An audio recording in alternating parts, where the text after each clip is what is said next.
Senate Committee Room, A305.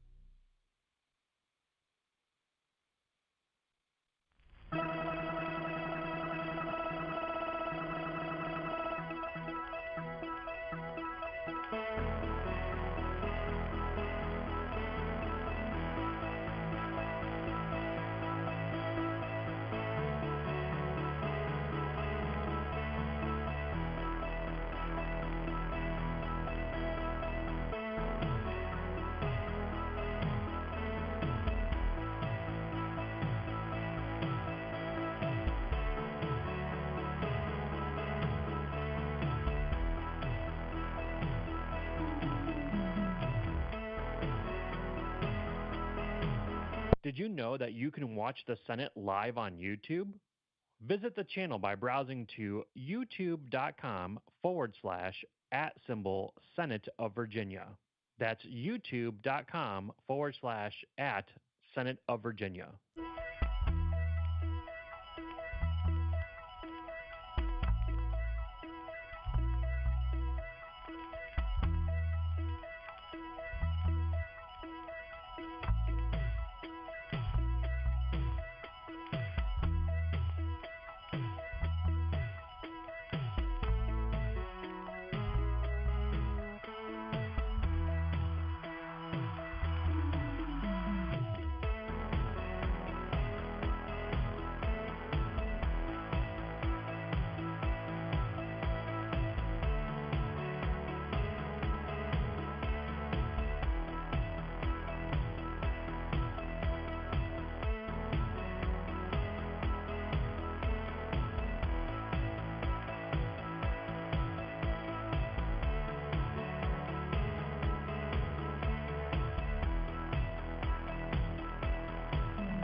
Senate Committee Room, A305.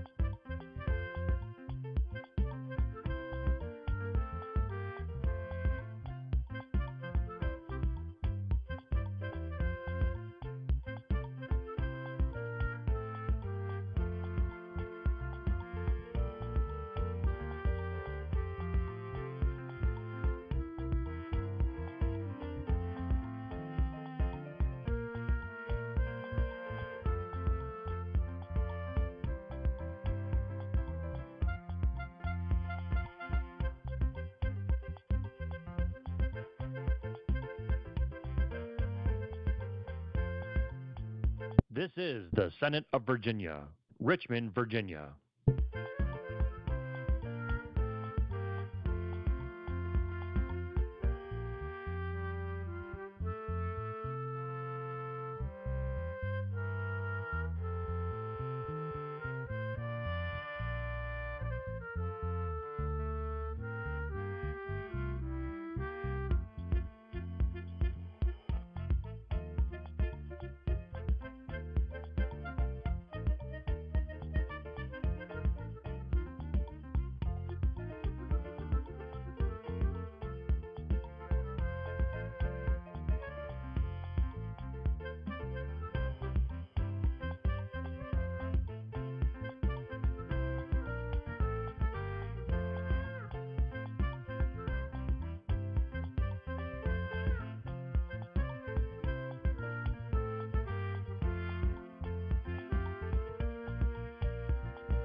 This is the Senate of Virginia, Richmond, Virginia.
Senate Committee Room, A305.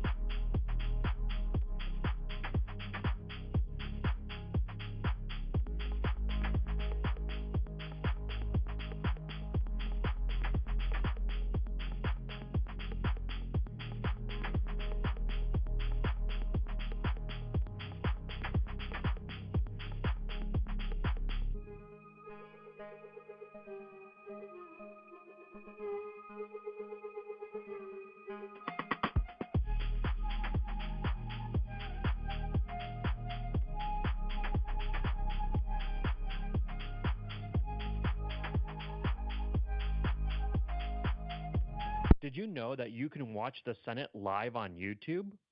Visit the channel by browsing to youtube.com/@Senate of Virginia. That's youtube.com/@Senate of Virginia.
Senate Committee Room, A305.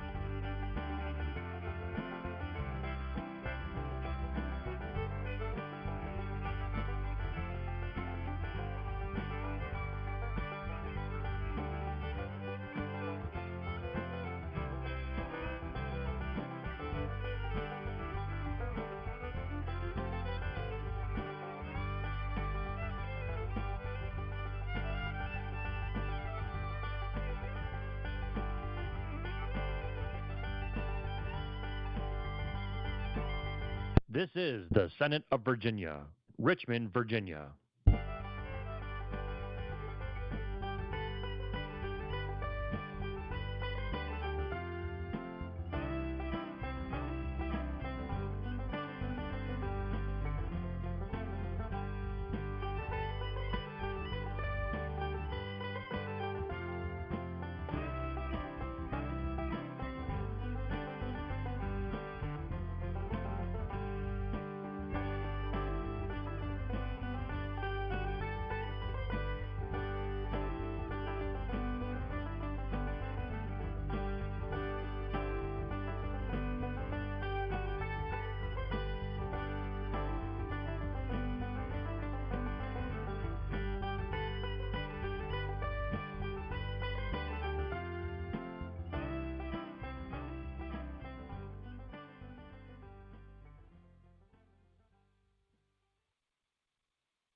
This is the Senate of Virginia, Richmond, Virginia.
Senate Committee Room, A305.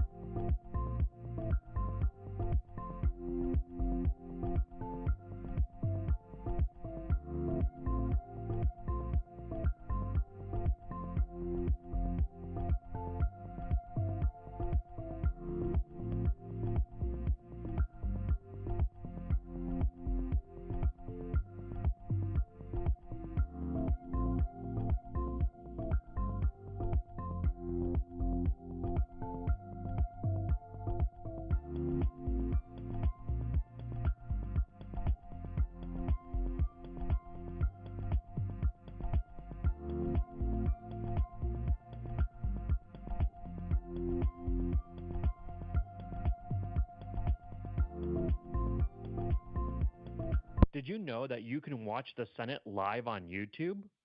Visit the channel by browsing to youtube.com/@Senate of Virginia. That's youtube.com/@Senate of Virginia.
Senate Committee Room, A305.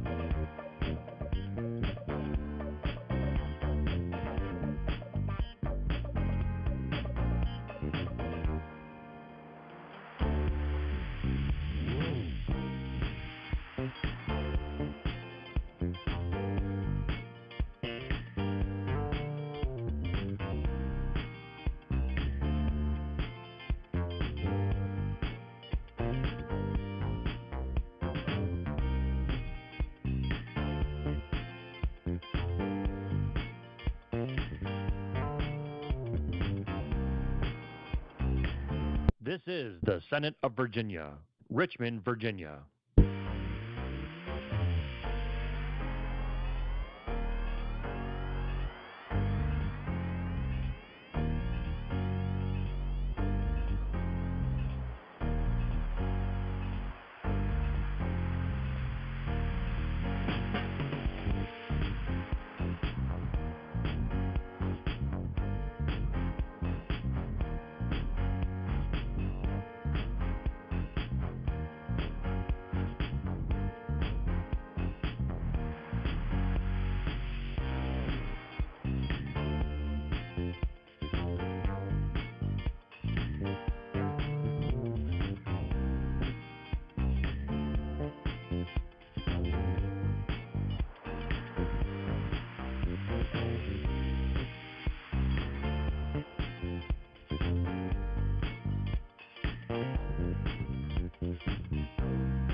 This is the Senate of Virginia, Richmond, Virginia.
Senate Committee Room, A305.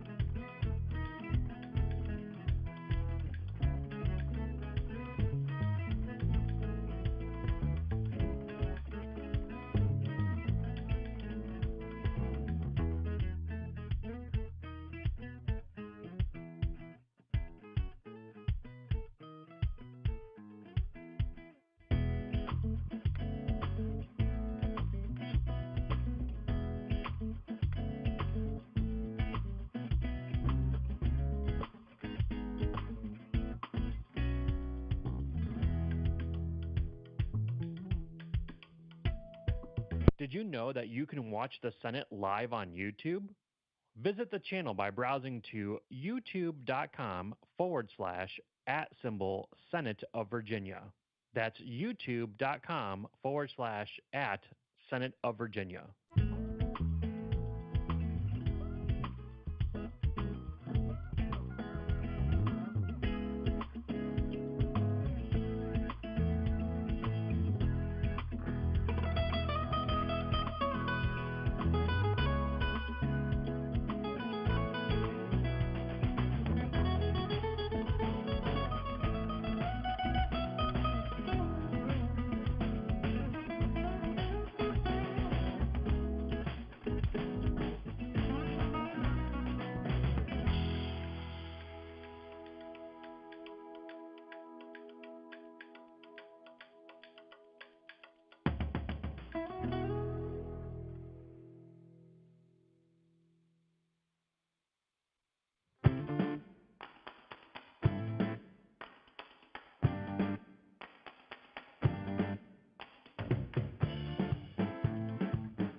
Senate Committee Room, A305.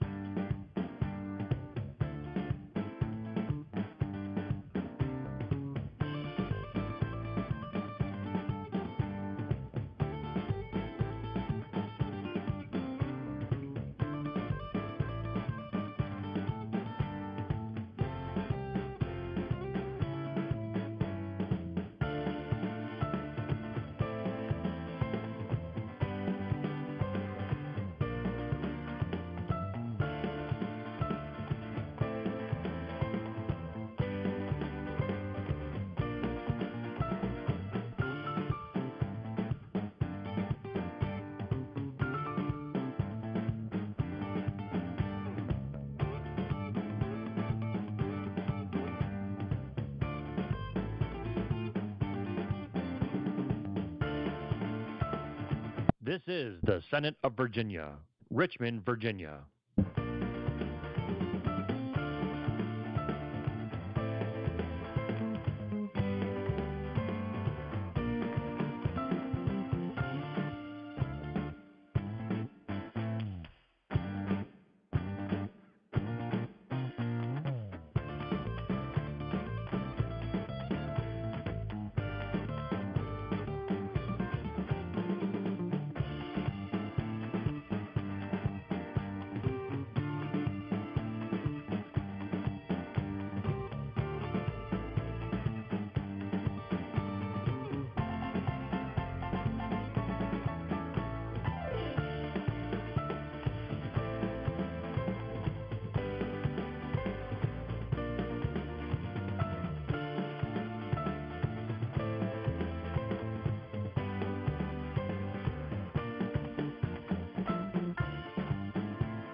This is the Senate of Virginia, Richmond, Virginia.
Senate Committee Room, A305.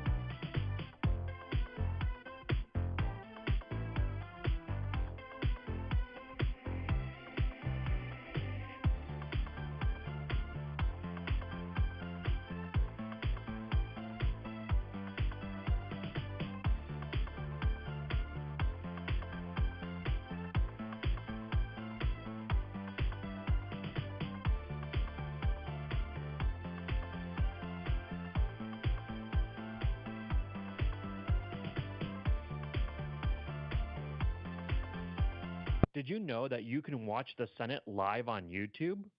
Visit the channel by browsing to youtube.com/@Senate of Virginia. That's youtube.com/@Senate of Virginia.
Senate Committee Room, A305.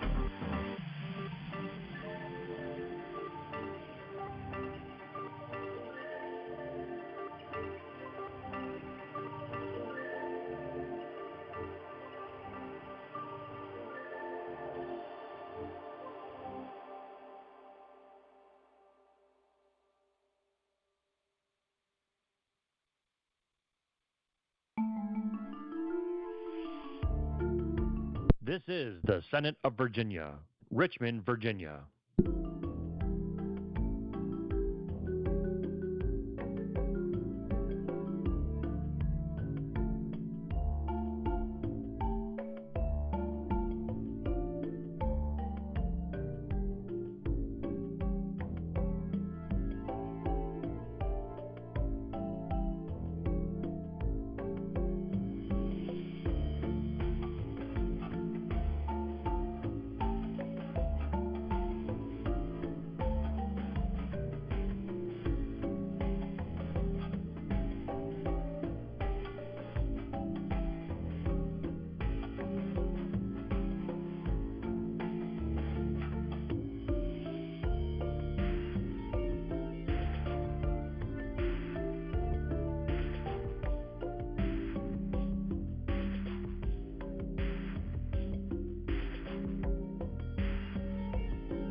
This is. All right, folks, I'd like to get started for the almost last Courts of Justice, Senate Courts of Justice Committee meeting. Clerk, call the roll.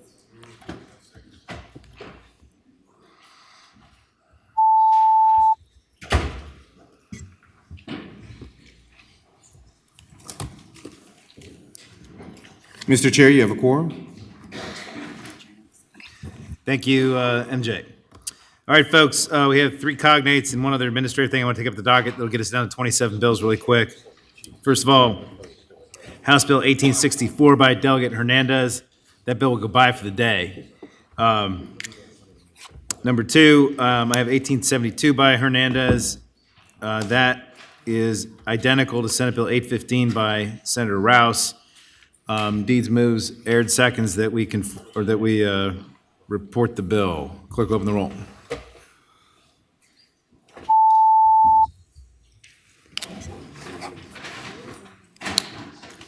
Senator Perry. Ayes 6, noes 4. Great. Next up, I got 2415 by Cousins. Is she here? No, she has a substitute to make it identical to SB 1221 as it passed out of the House. So deeds moves, aired seconds that we conform the bill to SB 1221 as it passed out of the House. All those in favor say aye. Aye. Anybody opposed? No. Aired. Can you tell us what happened to the bill in the House?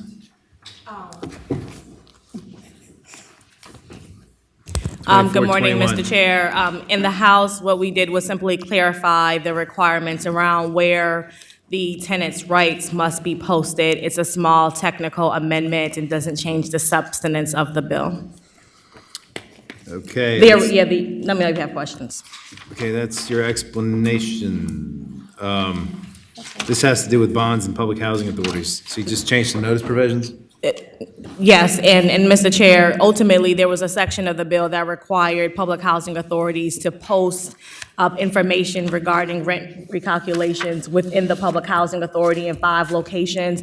Delegate Sullivan had concerns that what happens if one blows away from somewhere, so we just clarified the language to make it more flexible. Okay, there's your explanation. I think it passed party line before No, it didn't. 13-7. is It what- was unanimous. Oh, I'm sorry, I'm looking at the House vote. Okay, it was unanimous at our chamber. The other side had some issues. Okay. All right, deeds moves, aired seconds, bill be reported. Clerk will open the roll.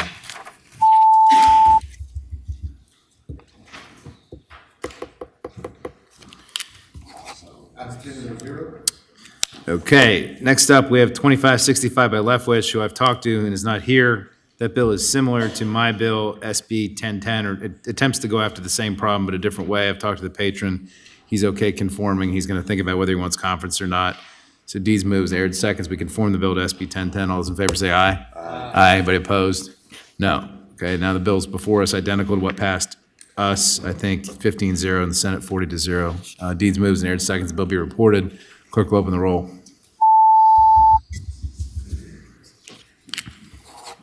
Ayes 10, no 0. Okay, that gets us down to 27 bills left.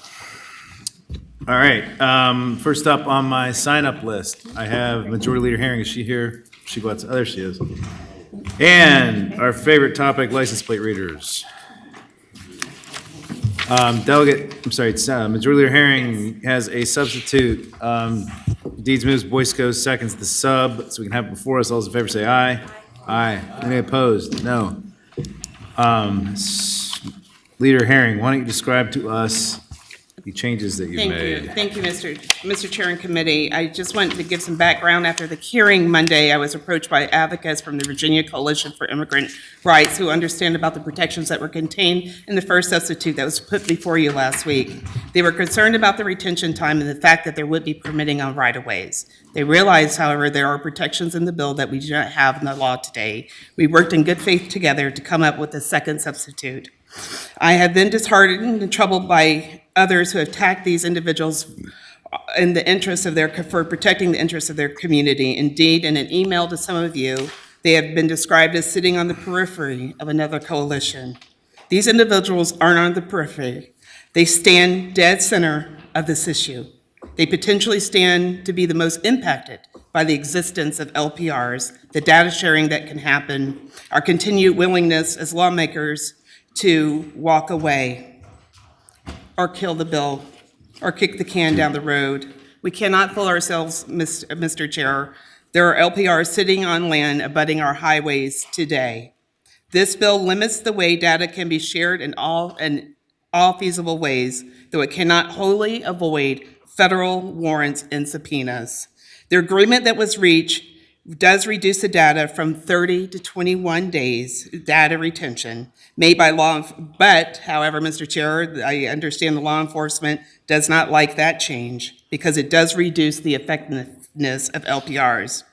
Just like the first substitute, Mr. Chair, the second substitute still makes Virginia the most restrictive data retention state in the nation. To give the committee some perspective, Alabama is 5 years, Colorado 3 years, Florida 3 years, North Carolina 90 days, Minnesota 60 days. Without this bill, there are absolutely no limitations set by this legislature. This is a vendor-neutral bill, despite allegations to the contrary. This bill does not allow LPR data to be shared with other states or the federal government except per subpoena duces tecum or search warrant, which requires authorization by a judicial officer. In searching for the LPR, the officer must enter the name, reason for the search, and a case or call for a service number. An example of that would be if there is a missing child. The Crime Commission will be closely monitoring the use of LPRs by the law enforcement under this bill. We will include surveying law enforcement agencies, collecting data on usage and audit findings, review agency ALPR use policies, and providing a report by the first day of the 2026 session. After this initial report, the Crime Commission will then continue to monitor the LPR use and provide reports for the next several years. It is my hope, Mr. Chair, that this bill is passed.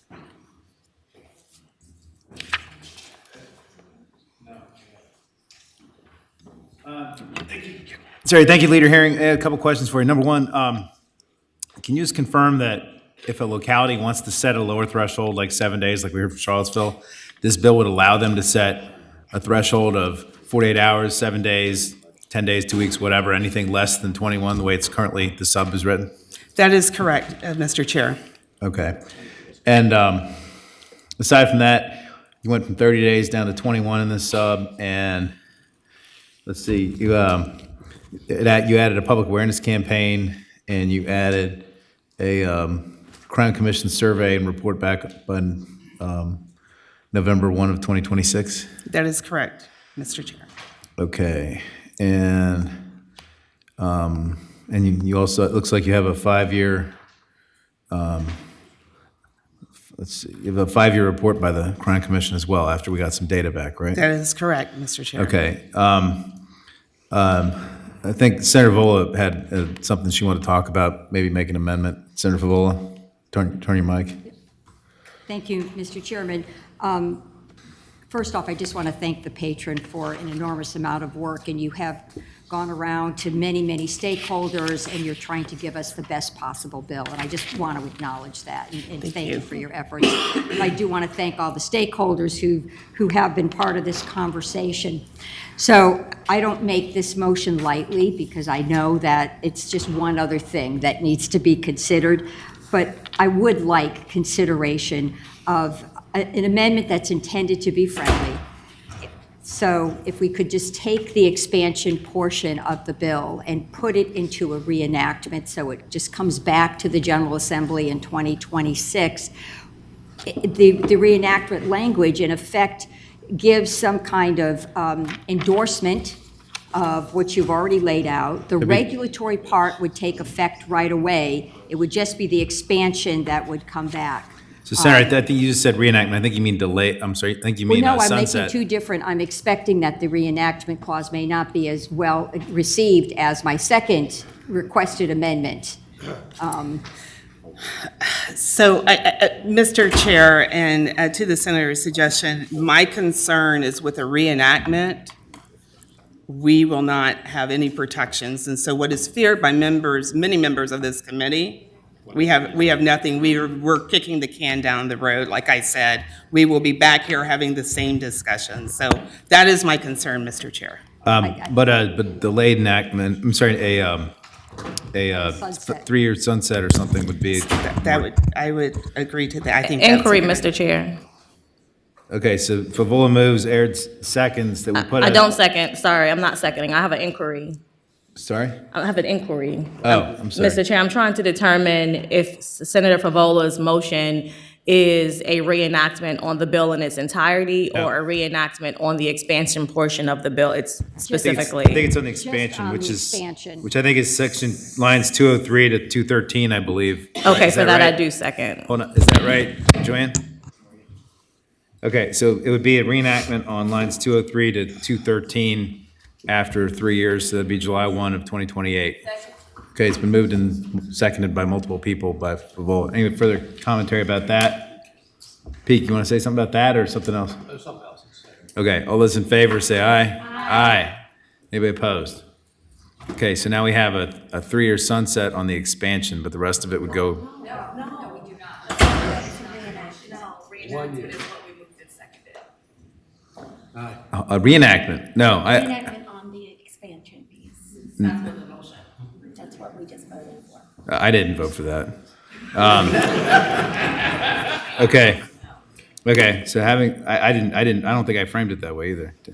That's what was my inquiry. You did not, to your defense, Mr. Chairman, you did not frame it that way. You came out with a sunset. Yeah, I did. I articulated that my first preference was the reenactment as Right. we just presented. So the reenactment would be And the only on the expansion. Okay, and the patron said she wanted a sunset, not a reenactment. Said she would agree to a sunset, not a reenactment. That's what I heard her say. But the motion was for a reenactment. Okay, we're gonna take that vote again then. Okay. We can either vote again or we can reconsider it. Okay, then Deeds moves to reconsider. Perry seconds that we reconsider the vote by which we just adopted the reenactment. All those in favor say aye. Put it on the board, MJ.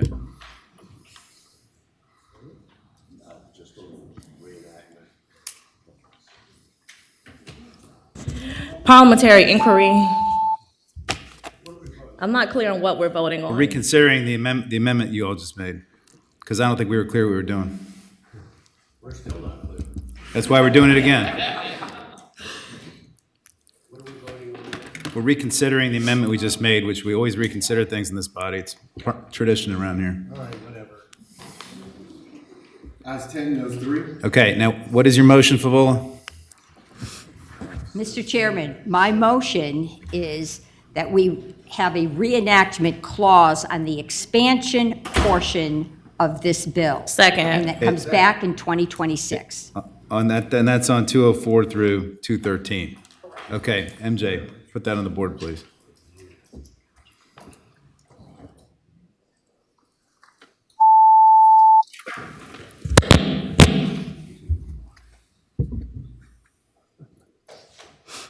Sorry, wait a minute.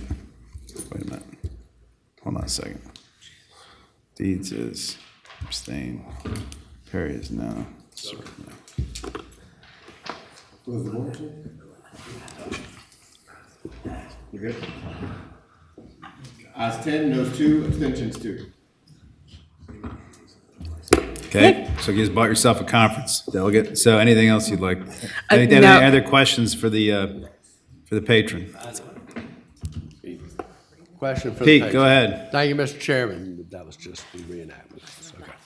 Question, Yes. delegate Herring, when you were introducing the bill, you said something about federal purposes or federal, not, what did you say? What did I say? I said that, that this bill limits the way that data can be shared in all feasible ways. For example, within the United States, it prohibits its just use for Virginia. But what I was saying is that, I recognize the fact that right now, and even under this bill, there can be federal warrants or subpoenas. Mr. Chairman, and that Yeah, was my Pete. question. I don't see in the bill any limitation on sharing this information with federal authorities. Am I correct that that is not in the bill? Mr. Chair, and to the senator's question, the limitation comes within the definition in the bill when we define law enforcement. It cites to, I believe, Title IX of the code, which limits its definition to state police and local law enforcement. Gotcha. Thank you, Mr. Chairman. Thank you, Delegate. Yep. Any other questions to the patron? Okay, we already heard this bill fully. We're going to take 2 minutes of testimony on the changes, on nothing else. If you go beyond the changes, I'm going to cut you off. We need to move this docket. So come on up if you are in favor of the Attendees bill? online in support, please raise your hand. Good morning, Senators. My name is Monica Sarmiento, and I'm the Executive Director for the Virginia Coalition for Immigrant Rights, and it has been my honor to be in that position for the last decade. In many localities, the only oversight for automatic license plate readers is self-oversight by law enforcement. These amendments were crafted with the assistance of Attorney Julie Mao, one of the top national experts in privacy and technology law. These guardrails are long past due for our communities. Without them, we know that unregulated automatic license plate readers will have devastating consequences on the African, Asian, and Latinx communities. Senators, we urge you vote yes on this bill. Monica, just so I'm clear, you all did not ask for the reenactment, is that right? On the expansion? I have no opinion on that at this moment. Okay, thank you.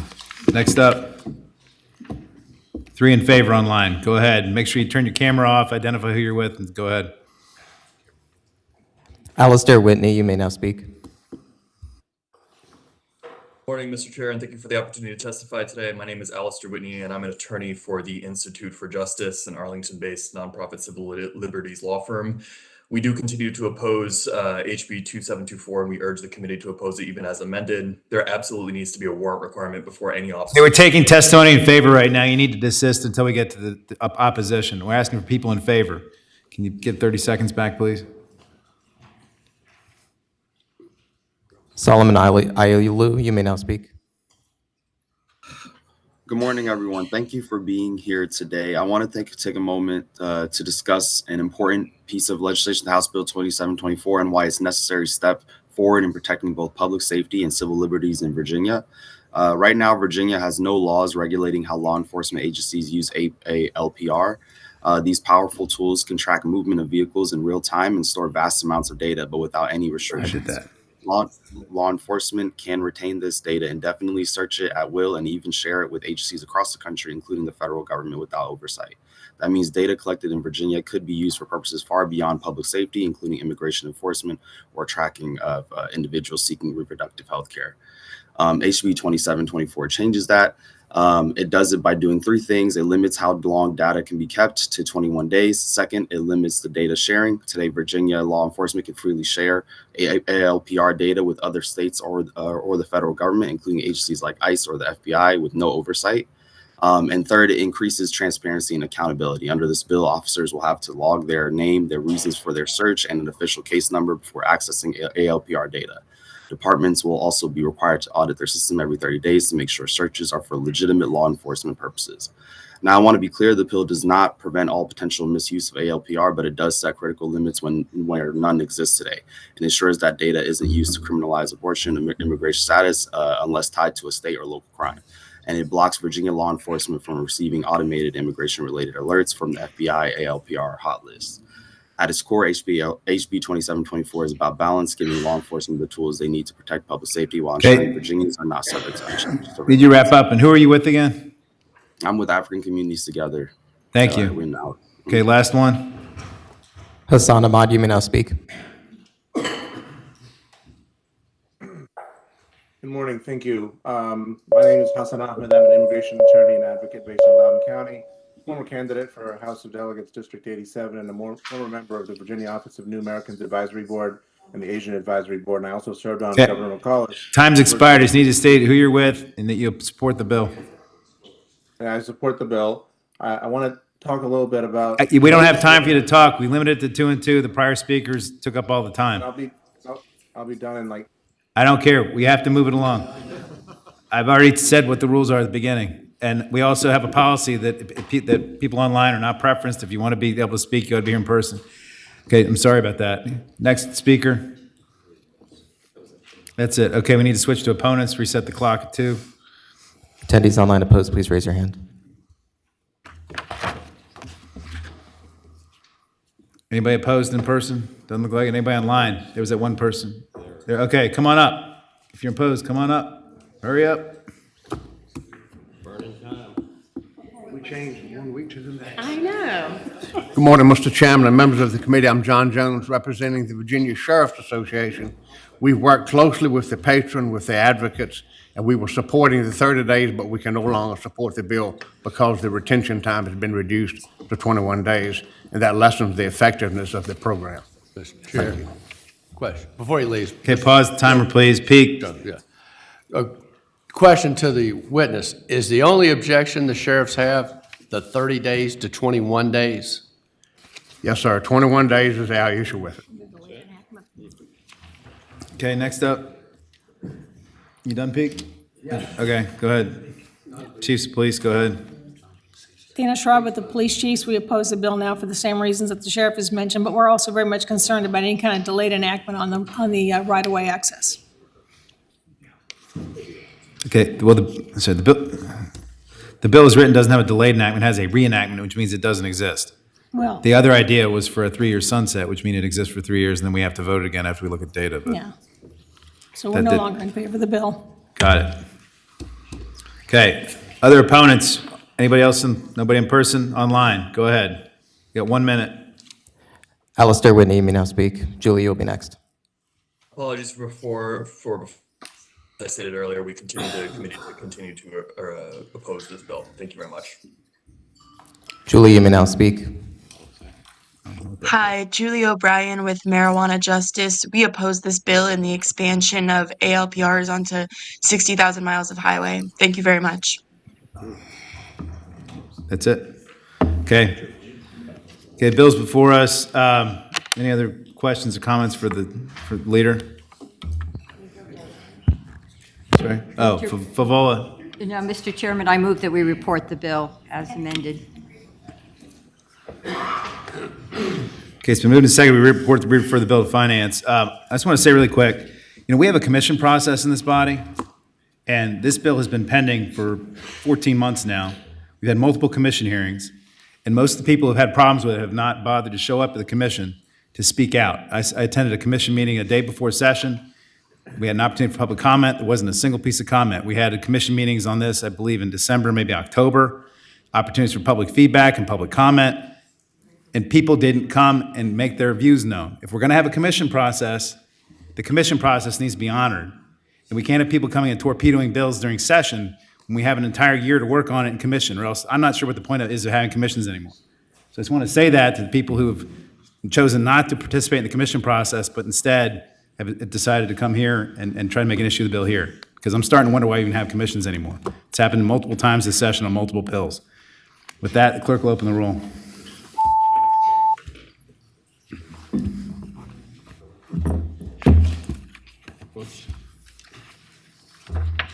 Ayes 10, noes 4, abstentions 1.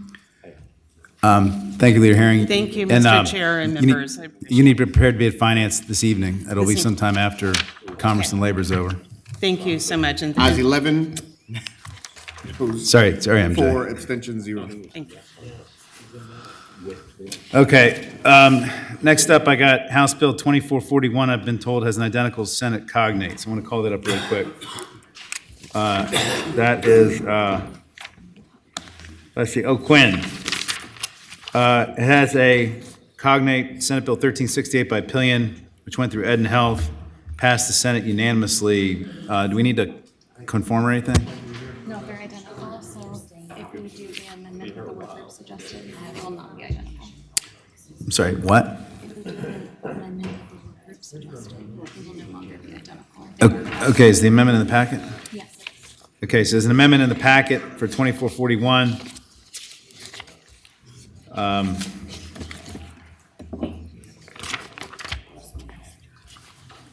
Deeds moves, Perry, let's see.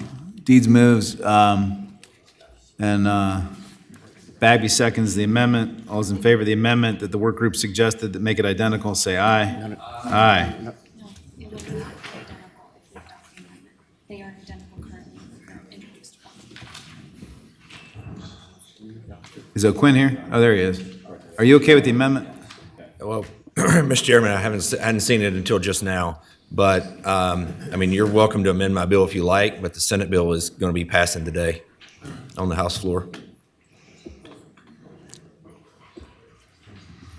Okay. Okay, so it doesn't sound to me like you care one way or the other about the amendment? Pardon me? It does not sound to me like you care one way or the other about the amendment? Like I said, I saw it just right before the meeting. Chair? Yes, Senator Peake. Question. Does the Senate bill have the amendment that y'all are voting on today? No, sir, Mr. Chairman. And what was the amendment?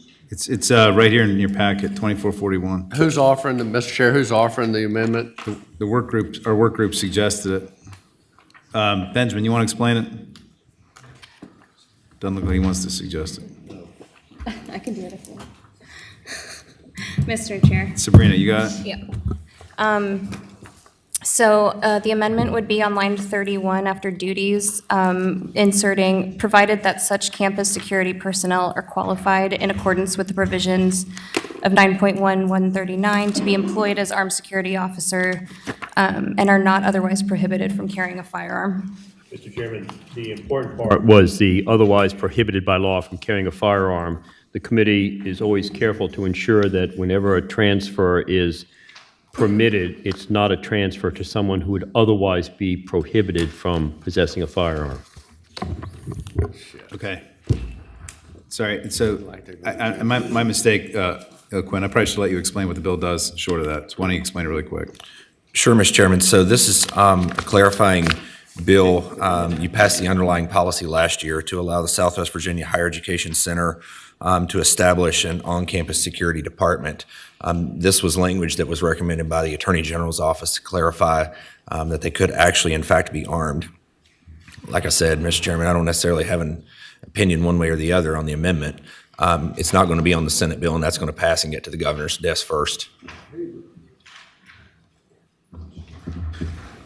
Okay, so the bill is for security guards at the Southwest Virginia Higher Education Center Board of Trustees, and the amendment would prohibit people from carrying, those security guys from carrying guns if they're otherwise prohibited, if they're prohibited from carrying guns by law.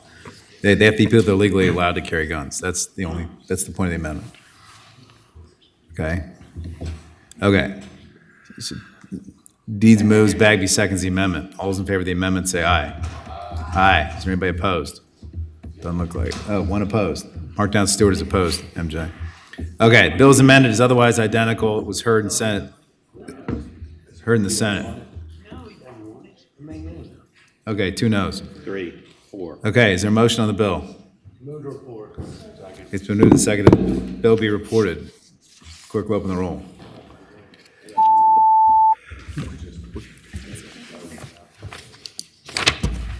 Ayes 15, no zero. Okay, bill reports. Thank you. That's it for you, right? That's it. Okay. See it. Okay, now, back to the sign up. Next up, I got Cherry. Cherry, you've got, what? $25.99, Mr. Chairman. $25.99. Chief Judges for the 12th District. We do have an amendment to offer, sir. Is it been distributed already? Okay, the amendment's in the packet, $25.99. Why don't you explain the bill and say what your amendment does?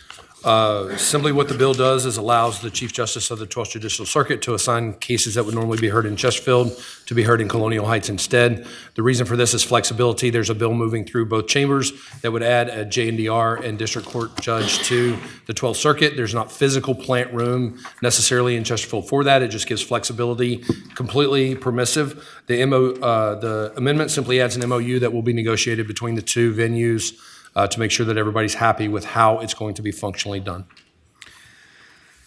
Okay, sounds like a piece of home cooking, although, I mean, I can see there being issues for people, like in terms of having to travel a little bit further. So you're talking about being able to hear Colonial Heights cases in Chesterfield instead? They're about 15 minutes apart, the two Okay. courthouses. And for a significant portion of the county, it'll actually be closer for them to go to Colonial Heights. And we presume Okay. that would be the judge's purview to assign those cases. Okay, anybody else, questions to the patron? Sounds like a pretty simple bill. Doesn't look like it. Anybody got a motion? I'm sorry, we got to make the amendment. Open chain moves and Stewart seconds the amendment. All those in favor say aye. Aye. Anybody opposed? No. Okay. The report is amended. It's been moved and seconded. Bill be reported as amended. Clerk open the roll.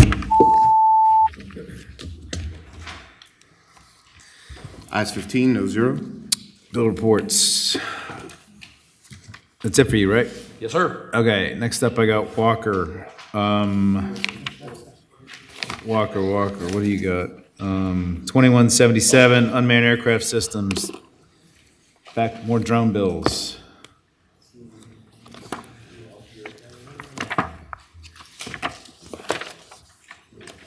Walker, why don't you explain your body really quick? And I think you have an amendment too?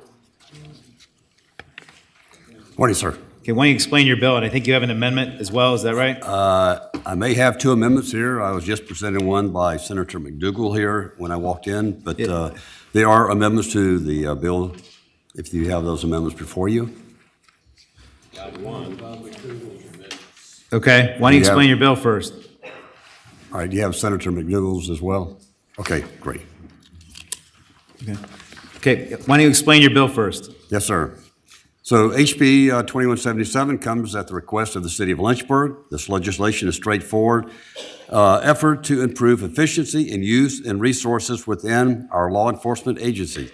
It allows trained employees of the Department of State Police, local law enforcement agencies to deploy drones in specific non-essential scenarios where a sworn officer's presence is not required. The code section clearly outlines when drones may be deployed without a warrant, and these instances are already tightly restricted to ensure responsible use.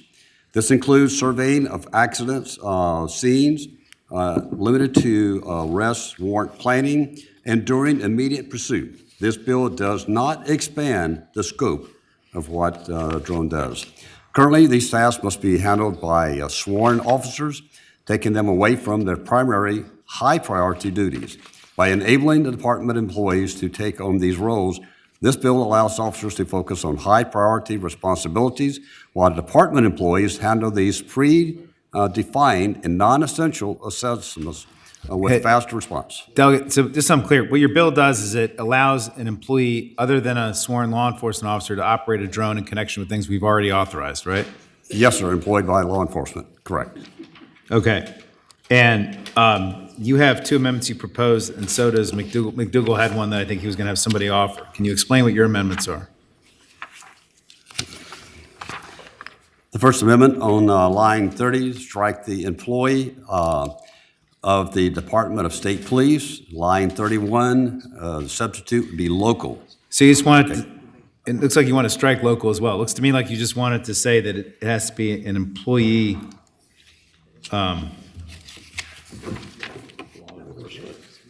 Right. Local Employee of employees a law enforcement agency. Yes, sir. Okay. So it looks like it's saying the same thing, maybe with less words.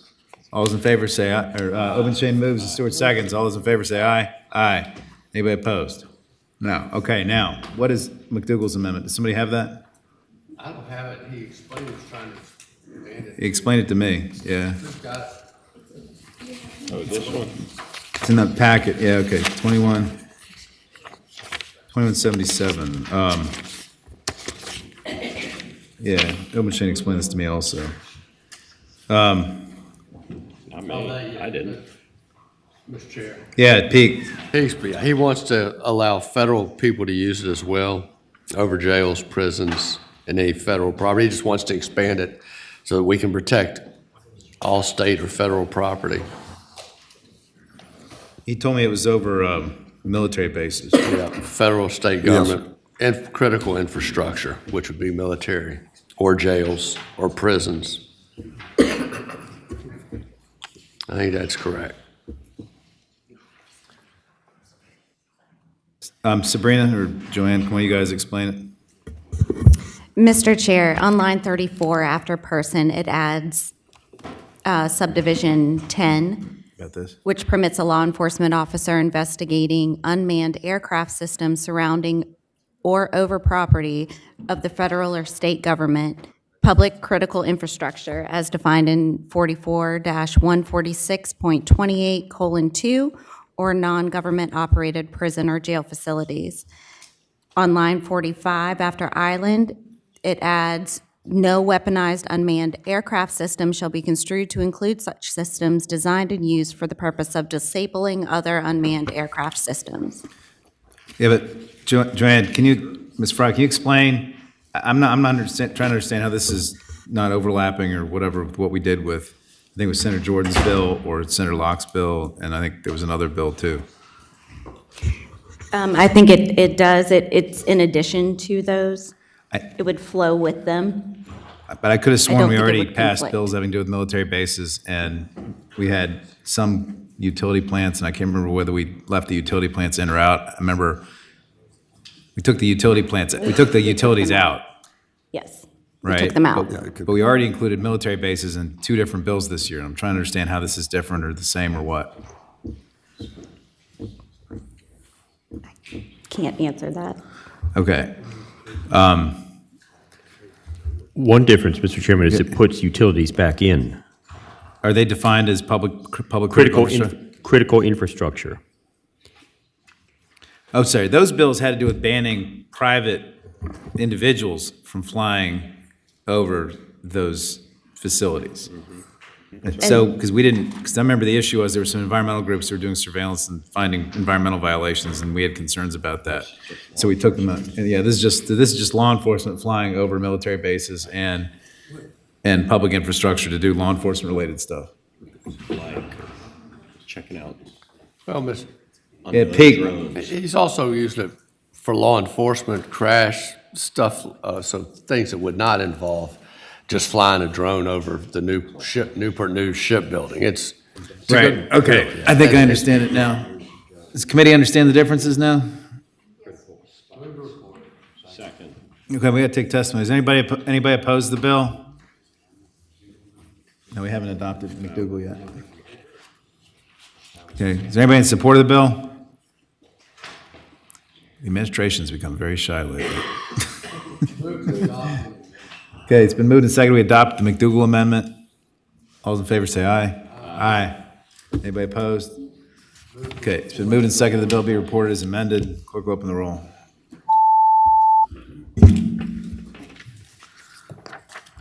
Ayes 15, no zero. Okay.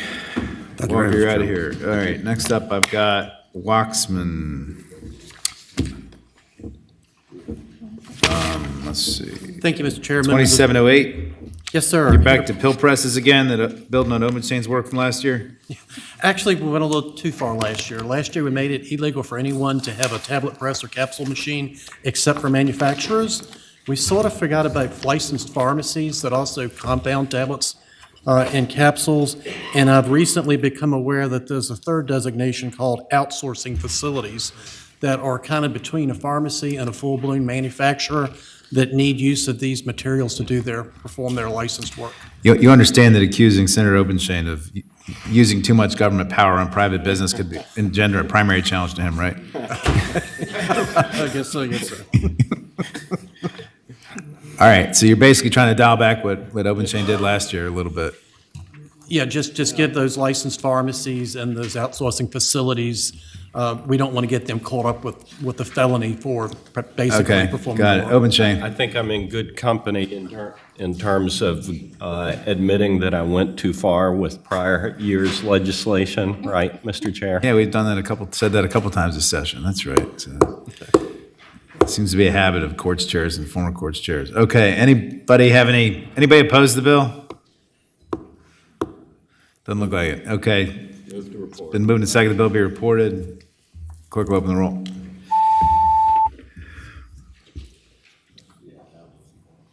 Ayes 15, no zero. All right. It's out of here. Thank you, Mr. Chair, members of the committee. Next up, I have a whole string of Democrats. Josh Thomas, is he here? I guess all the GOP guys don't have a lot of bills still in place, so they all got signed up early. Thomas, what do you got? Yes, Mr. Chairman. 1629, right? Yes, 1629. Free health records, first-time request. You get your records once per year for free? That's correct, Mr. Chairman. For the purpose of a benefits entitled claim, like my pro bono practice is veterans benefits law. Sometimes we have clients that can't afford to get those records. It also would apply to Social Security benefits applications, but certainly would help us in a lot of our pro bono practices, help these guys get their benefits. Okay. Pretty simple bill. Anybody opposed to it? Medical Society always hates it when I restrict their fees for subpoenas and things. Are they here to complain again? I only complain about my bills, not yours. Okay. Okay, it's been moved and seconded. The bill be reported. Clerk will open the roll.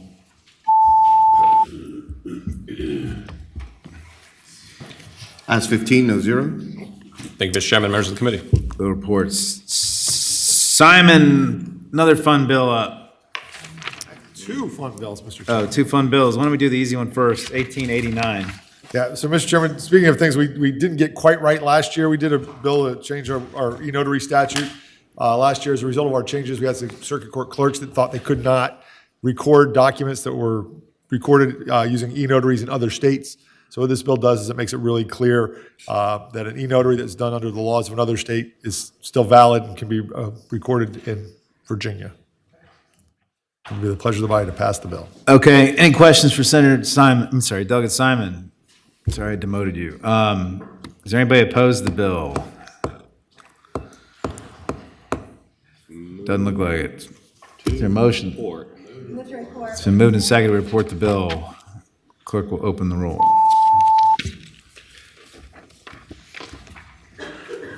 Ayes 15, no zero. All right, bill's out of here now. The fun begins. 1888, you want to give immunity to some folks. That's Want to explain the bill? That's one way to put it, Mr. Chairman. So yeah, I think some of you all may have had the opportunity to meet with my constituent, Elise Dorsey. I know she came around and met with you all, and she's also submitted a letter for the record. But let me tell you real quickly her story. So she was a law student at George Mason University, was involved in a sexual relationship with a professor. As that went on, she felt it was really difficult to get out of it because of his position of power over her, ability to affect her career, and so forth moving forward. Learned there were a number of other women in the same position as she was. She filed a Title IX complaint with George Mason University Law School. That process was successful in having the professor removed as a professor at George Mason University. He also suffered some other consequences. And then went ahead and filed a $108 million defamation lawsuit against her. And a lot of the evidence from that lawsuit were statements that were made during that Title IX hearing and proceeding. Obviously, this has a very chilling effect on people that want to come forward, have a valid Title IX complaint, want to bring it forward, but they're concerned that if they bring it, even if the Title IX hearing officers agree with them and take disciplinary action, they're still liable to be sued for $100 and some million for defamation over statements that were made during that hearing. So I know that staff has some amendments that would sort of narrow the focus of this down to be clearer about what kind of statements we're trying to, I guess in the words of the chairman, immunize, but in our words, couldn't form the basis for a defamation suit. There are a number of problems, as I think, well, our anti-SLAPP statute could use a lot of work. Virginia is a great source for people looking to file defamation suits because of the difficulty we have in dealing with them and short-circuiting the process. We really have no way to short-circuit the process. That's why we saw Johnny Depp here in Fairfax County. And so it's a source of sort of what we call SLAPP law tourism or defamation law tourism in Virginia. That said, this bill doesn't begin to address all the issues that we've got with SLAPP and couldn't possibly do it.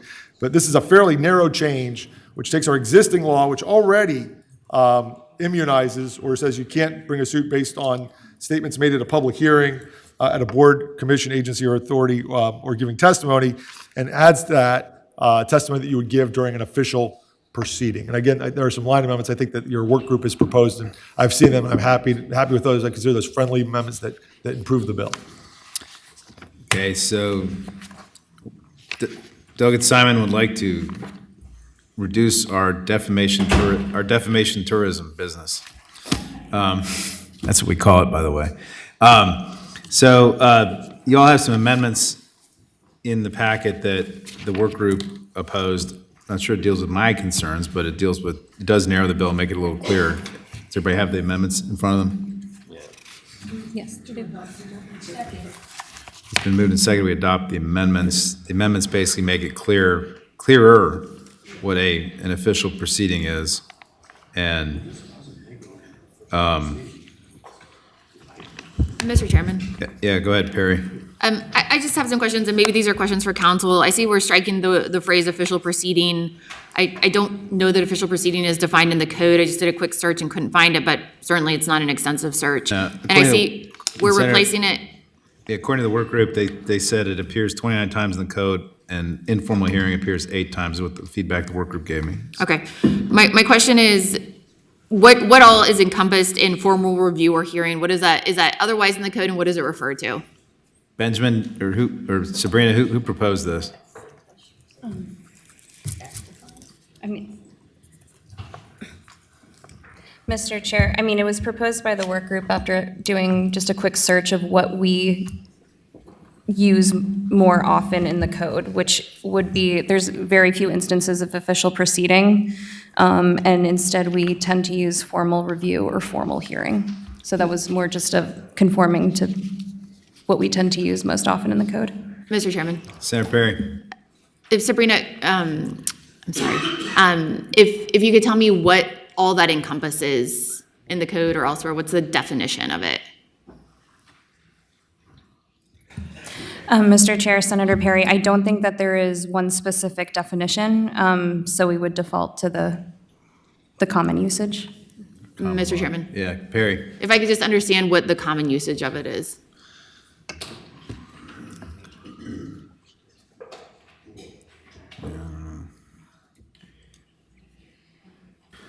I don't know either. Mr. Chair and Senator Perry, where is it?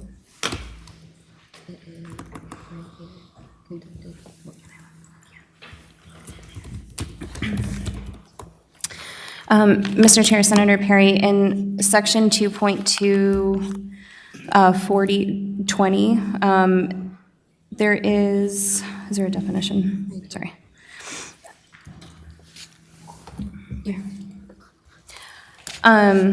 Subsection B says, parties to formal proceedings shall be given reasonable notice of the time, place, and nature thereof, basic law under which the agency contemplates its possible exercise and authority.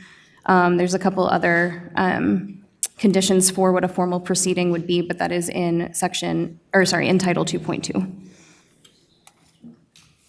Yeah, Perry, go ahead. I'm not sure that defines where this could or couldn't be used. That seems to say like some procedures for when it might be used, but I'm just curious, like, how expansive are we making this? I'm having difficulty understanding how broad or narrow this is, or it.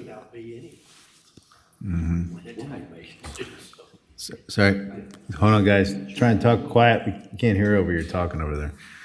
Sorry. I'm just trying to understand how narrow or expansive this is, or if there's any sort of guardrails on it, or what all it includes or excludes. Yeah, I think that's a general problem with the bill in general, is it's very broad immunity. Yeah, no. Yeah.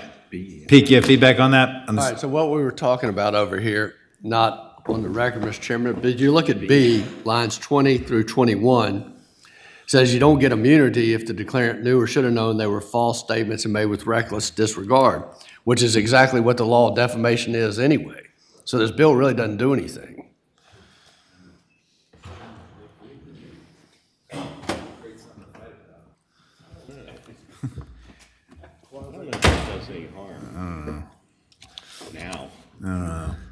I'm not a fan. Any other questions about the amendments? Amendments are fine. We moved them? No. Move the amendments. Second. The amendments have been moved and seconded. All those in favor say aye. Aye. Aye. Anybody opposed? Okay. And the bill has been amended, is before us. Any other questions? The patron is amended. All right. Why don't we take testimony? Is there anybody opposed to the bill? I feel a lot better about the bill, looking at B. I'm not sure I do. Doesn't look like it. Okay. Nobody's opposed to the bill. Surprised VTLA's not here about that. It's been moved and seconded. The bill be reported. Anything else, Doug? Nope. No, thank you all for your consideration. I realize this is a small change and probably doesn't solve all the problems we've got. I'd love to continue to work on some of the larger issues we have and figure out a better way to address these problems. Because I don't disagree with Senator Peak's assessment. I don't know that it does a whole lot, but it does something. And would like to keep this conversation going. Hey, clerk. Clerk, open the roll. Roll. The immunity caucus votes no. Ayes 11, noes 3, abstentions 1. Okay. Thank you, Mr. Chairman. See you, delegate. All right. Next up, I got Carlson. 2242. You worked on some language for us? Yes, Chair, I did. Is it in the packet? Yes, it is. All right. Hold on, where is it? Why don't you explain the bill? We're trying to find the amendments here. Okay, here it is. Go ahead. Would you like me to explain the bill? Yeah, go. Yep. Yes, so right now, probation officers can arrest people using what's colloquial called the PB-15. It's not its official term, but they can basically fill out paperwork and arrest someone without a warrant. They report to jail, they go to jail, but there's nothing that officially kicks off the court proceeding, and this has created an issue where in some jurisdictions, people are sitting in jail without anyone really knowing that they're there. It was an issue that was brought up during the VCJC. There was absolute consensus that there was an issue. It was harder to find a solution that everyone agreed with. I spent the summer working with a lot of stakeholders, the Commonwealth's attorneys, defenders, clerk's office, OES, and we arrived at this solution, which is basically that when you issue a PB-15, you put someone in jail within at least 3 days, and that's the language that the amendment's going to speak to, but as soon as possible, but in no case later than 3 days, you should file something with the clerk, and then the clerk should immediately or very quickly issue a bench warrant or a capias so that the court proceeding kicks off. Okay, Benjamin, do the amendments take care of the work group concerns? Yes, Mr. Chairman, they do. Okay, so basically, you want to make sure that these people can't arrest people without a warrant and hold them for a long time without getting bond or whatever. I don't know if I'd agree on that characterization exactly. They can still put them in jail. I just want to make sure that when they're in jail, they have a case kicked off so that people know they're there. And what's happening, sometimes these probation violations are only a 10-day sentence and they're sitting in jail longer than that waiting for their case to get a case number. All right, that's a better explanation than I gave. Okay, anybody have any other questions to the patron? Okay, it's a VCJC recommendation. Oh. No? I also have to correct, no, this was something talked about, Republicans introduced bills. They couldn't come up with a solution, but I'm trying to take credit for the fact that through a lot of work, I think I got us to a solution. Got it. Okay, so Delegate Collison's trying to solve a problem VCJC had consternation about. Okay, is there anybody opposed to the bill? Oh, we haven't done the amendments yet. Thanks, MJ. Okay, Perry moves full of seconds. All those in favor say aye. Aye. Anybody opposed? No. Okay. Anybody opposed? Second. Okay, Perry moves and Favola seconds. Report the bill. Clerk, open the roll.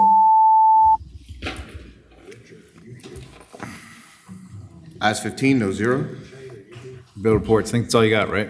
I have one more, Chair. Oh, you have one more. It's a long one, difficult. What's your other one? 2536. Oh, you want to exempt people from jury service, 2536. Go ahead. Thank you, Chairman, members of committee. So House Bill 2536 exempts circuit court clerks The from elected jury clerk duty. himself. Yes, and I believe in their deputies as well. They're having to draw up summons for themselves for jury that then they just don't get selected. They Okay. know the case material, they have access to I the got it. evidence. This is probably only a problem in like the city of Norton or something. But I get it. Anybody have any questions for Delegate Carlson about exempting clerks and their deputies from jury service? Who probably can't serve anyway. Doesn't look like it. Is anybody opposed? Doesn't look like it. Excused by their boss. Is there a motion? Move to report the bill. Favola moves, Boyska seconds the report. Clerk, open the roll. Clerk excuse him anyway. Yeah. Ayes 15, no 0. It's weird. Thank you, Chairman and members of the committee. See you later. Henson. Property under common ownership, creation of easements, 2477. All right. Mr. Chairman, members of the committee, House Bill 2477, a recommendation of Virginia Bar Association and bills that will create more durable access easements by creating a new code section that allows a property owner to create easements on their own land that would outlast their ownership and apply even if they own multiple properties. Under current law, an easement automatically evaporates when someone owns both the dominant estate and the estate that benefits the easement. Do you want me to go into more examples? No, but I want you to explain what an appurtenant easement is and what the doctrine of merger is. Well, I can, but that's why I keep a close person by the name of Mr. Links, and he can explain it better than I can. Okay. Does anybody have any questions for Delegate Henson about this or Mr. Link? Yeah, Favola, what's your question? I would like to know if this issue came to you from a constituent or a landowner, or was there some It's a issue? VBA, Billy said. Virginia Bar Association. Bar Association? Like, Okay. yeah, land And I have section or not something. taken the Virginia Bar. It's called Real estate section. Well, then it must be a brilliant bill. So what's the, Link, can you come up, what's the problem we're trying to address here? Mr. Chairman, members of the committee, Eric Link on behalf of the Virginia Bar Association.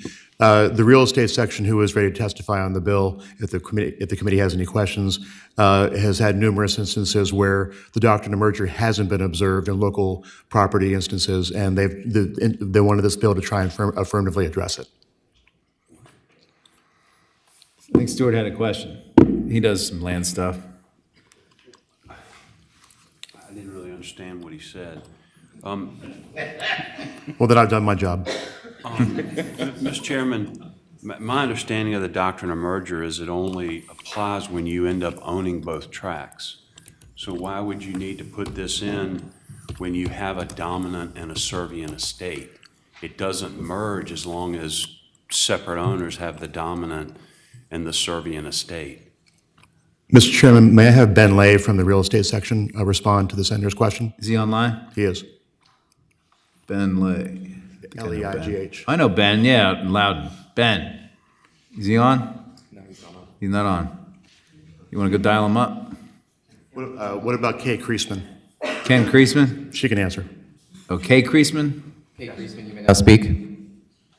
Hello, I'm Kay Kreisman. I am the current chair of the real property section for the Virginia Bar Association. And the problem happens because the same people end up owning both the dominant and servient parcels. There's not separate ownership.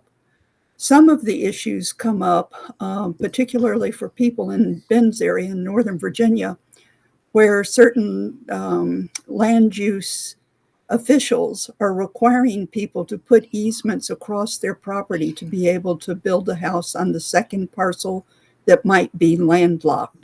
And what this would do is, on a go-forward basis, allow people to have an easement across property that they own, where they own both the dominant and servient parcels.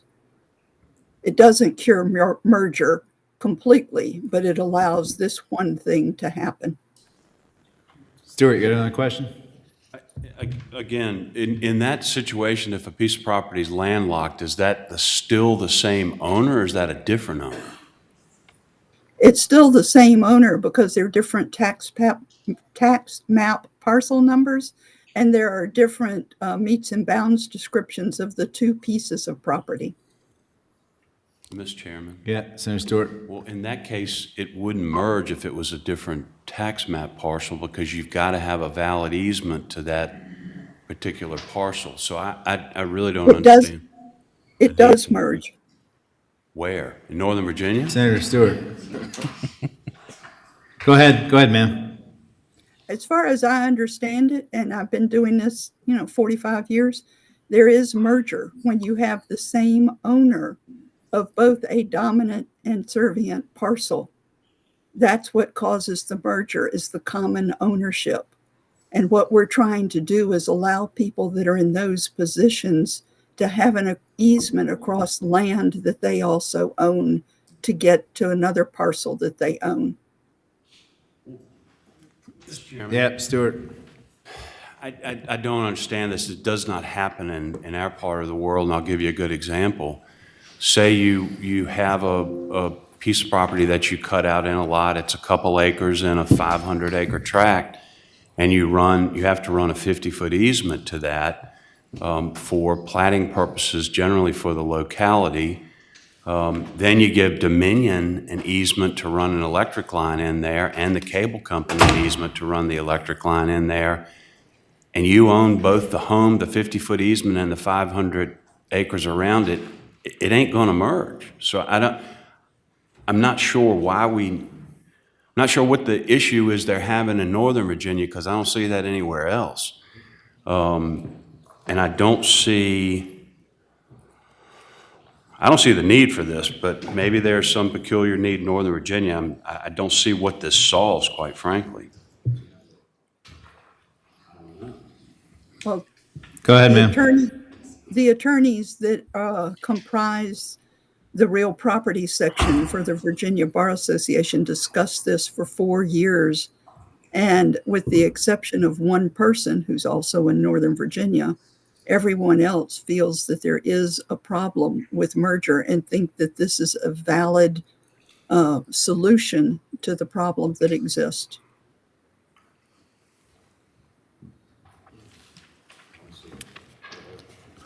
Okay, any other questions? Doesn't look like there's any other questions. Okay, anybody opposed to the bill? Very arcane area of real estate law. Doesn't look like it. Second. It's been moved and seconded that the bill be reported. Go ahead, open the roll.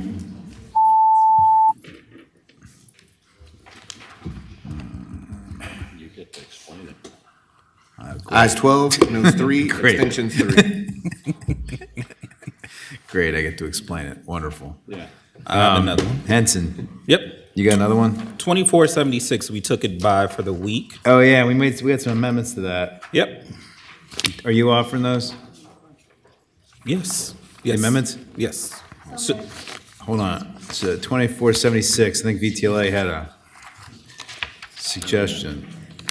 Okay, is the amendment in front of you? Boysko moves.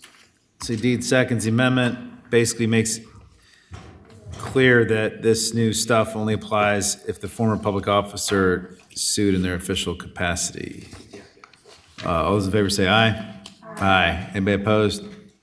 No. Okay, so the bill. Gentlemen. What?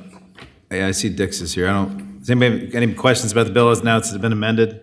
what happened with the amendment? Huh? Mr. Chairman, Mark Dix on behalf of the Virginia Trial Lawyers Association. Yeah. With all due respect, I think there's just one amendment. There's one change that needs to be made to the amendment. Rather than saying only when the claim in such action, it should say when the only claim in such action. Because what happens in these civil rights cases is you will make an official capacity and an individual capacity.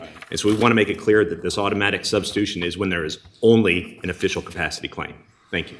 Okay. And So Mr. it Chair, sounds the like goal- Obenchain moves that amendment, and I think Stewart seconds it. Sabrina, you got it? It was to address the senator's point from last week. Any other questions? All those in favor say aye. Aye. Anybody opposed? No. Okay. So, any other, the bill was fully heard before. Okay, it's been moved and seconded, bill report is amended. Clerk will open the roll.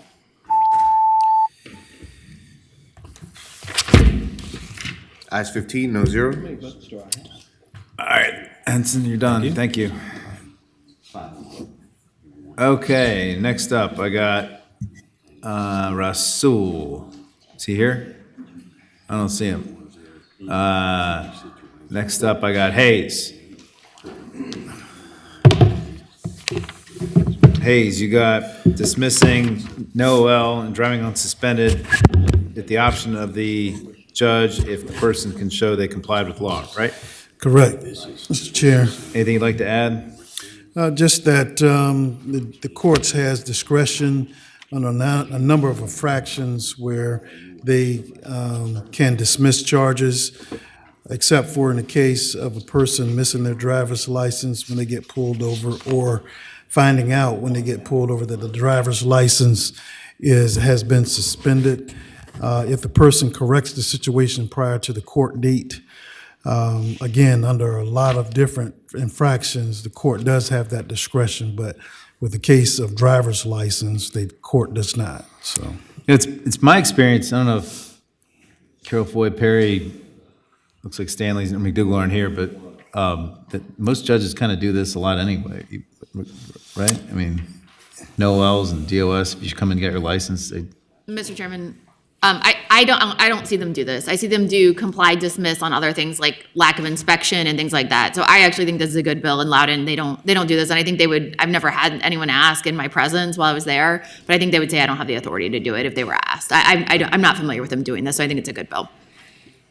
Bet you, Chase, Carol Floyd, same thing.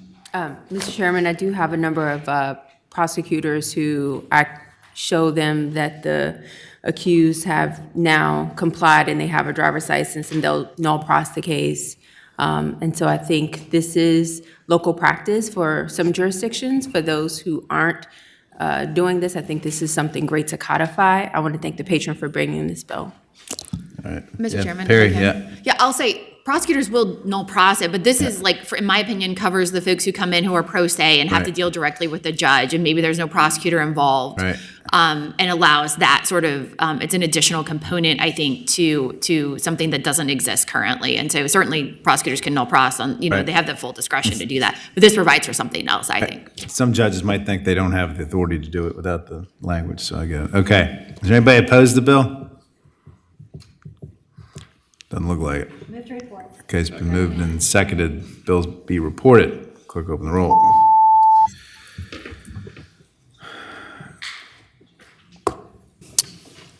Okay. Senator Obenchain. Thank you, Mr. Chair, members of the committee. Sorry. All right, that's it. That's all you got? That's it. Okay, Russell has appeared. Russell, you got two? Mr. Chair. 2546, if you'd like to start there.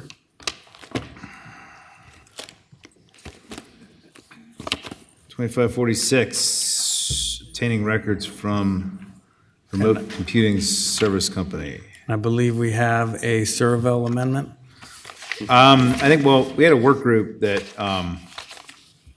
that looks at these bills before they're before we look at them, and they come up with amendments, and that's what I think you're talking about. So there's an amendment in front of you all, I think suggested by the work group, that defines what subscriber data means and has a clarifying amendment as well. Sabrina or Steve, one of you guys want to explain it, or Joanne, I don't know who put this together. This one.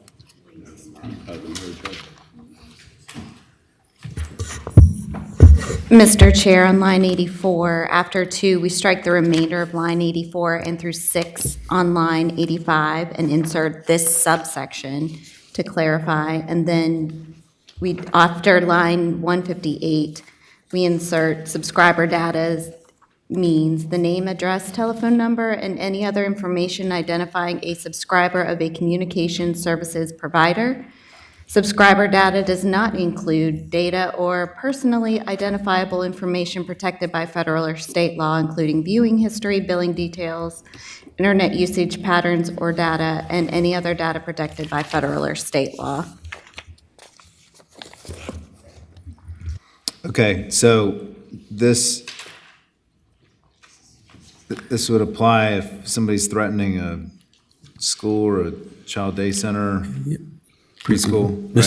Mr. Chair. Why don't you explain the bill? I didn't even give you that chance. Mr. Chair, members of the committee, what we had here is last year, unfortunately, Roanoke City Schools had to shut down their schools for a couple of days because there was a threat against the schools, but we were unable to get providers to be able to give us critical information to be able to address it. What we have here is in code. There are a number of exemptions that allow for this information to be obtained. This further adds a narrow exemption to say if there's a credible threat by a law enforcement officer a credible threat, and a law enforcement officer is looking to investigate, that some of this data will come forward The VCTA and some others offered a couple of amendments. That was the second amendment, and then your amendment, stakeholders are all fine with all of them.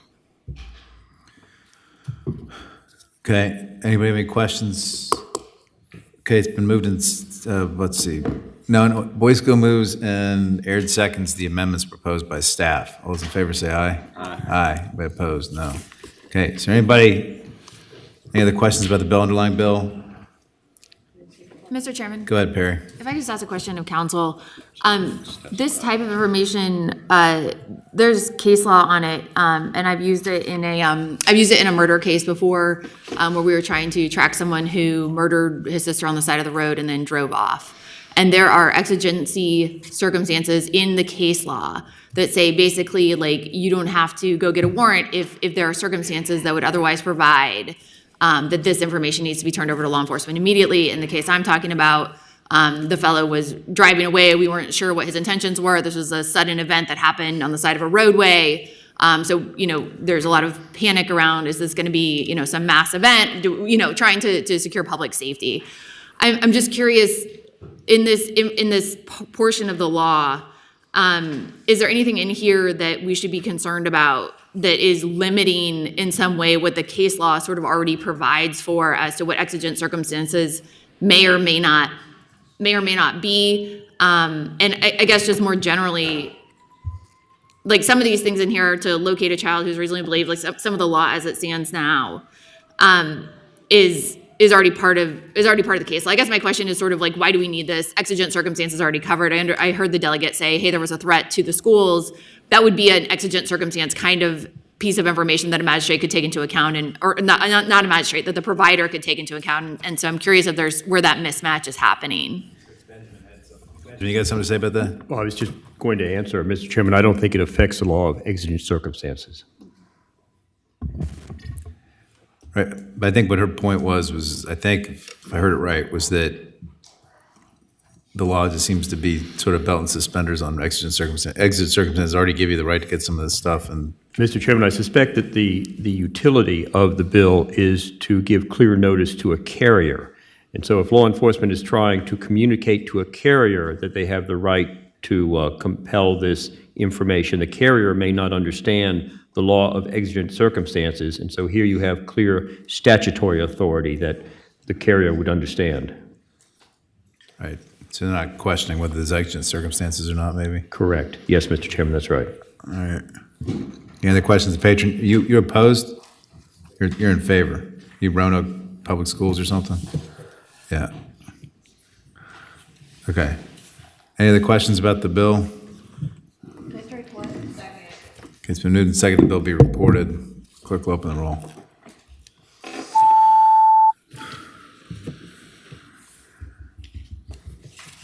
Last 15, no zero. Okay, Rasul, you have another one that's a little more complicated. Yes, sir. 2725, right? 2725 comes to us as a product of the Crime Commission. This builds upon a bill that passed last year, and the Crime Commission offered some suggestions as to how to improve this newer section of the code around surveillance technology. So to include all of the surveillance technology, to report any third-party services and devices, and to include some of the subscriptions. And this is a product of their work over the off-season.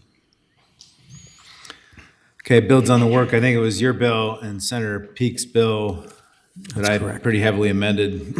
That's right. We sent to the Crime Commission last year. All right. Are there any questions for Delegate Rasul about this Crime Commission bill? Okay, is there anybody opposed to the bill? All right. Is there a motion? Okay, Boysko moves. It sounds like Aird seconds. The bill be reported. Clerk will open the roll. Ayes 15, no zero. And I think that's it for you, right, Rasul? Yep. Thank you, Mr. Chairman, members of the committee. Okay, next up, I got Maldonado. Maldonado, you wanted to alter the threshold on accident reports from $1,500 to $3,000 so that police are not writing as many accident reports, right? Yes, thank you, Mr. Chair. Good morning. This bill simply raises the threshold to $3,000 from $1,500. This actually is an amount that hasn't been adjusted in 15 years, since 2009. The bill came to me before from Prince William County Police Department. They take a roughly 4,500 to 5,000 vehicle accident reports each year, and the majority of those are low-level incidents and with minor damage in industries. In practice, with this adjustment, the police officer will still respond to an accident, but a higher threshold will better align with modern costs of repairs to save significant resources on the back end. In fact, the Prince William County Police Department estimates that it could save more than 1,000 personnel hours that could be redirected back to the community. And police would continue to take reports if there are injuries and other police intervention or enforcement is needed based on the circumstances. We work together with not only local law enforcement, but also the administration and Commissioner Lackey from the DMV to get this into its Peace in the Valley posture. Thank you, Mr. Chair. Thank you, Delegate. And, these reports are obviously very helpful when people are injured in cases because they provide information that's been documented pretty close to when it happens. And I understand why law enforcement wants to write less of them, but they're actually very helpful, and having less of them isn't always helpful. I have an amendment that I proposed which sort of takes some of the uncontroversial pieces of the legislation that was heard earlier this session. And I think you all are familiar with it. We had a hearing about it. Amendments before you. It's in the packet you have, which basically says that the accident reports need to also include whether somebody's using an insurance telematics app and has to collect information about their cell phone, and the officer has to ask them whether they're using a cell phone or not. That's my request. I tell the body of the patrons not too excited about the amendment, but I'm not too excited about the bill. So I would ask there's a motion. Well, Deeds moves my amendment. Is there a second? Okay, it's been a second for the amendment. Any discussion about the amendment? Okay, no discussion. Mr. Chair. Yeah. I would like to hear how the patron feels about the amendment. Yeah, in fact, she doesn't like it. Go ahead. Thank you, Mr. Chair. I think given the work that's been put into this bill, and it's a simple bill, I don't view this as a friendly amendment because this is language from a bill that was already a separate bill that did not pass, and I'm concerned about conflating multiple issues. Law enforcement also is not in favor of these amendments, and again, it is just a simple bill to adjust a threshold that hasn't been adjusted in more than 15 years to help with efficiencies. Thank you, Mr. Chair.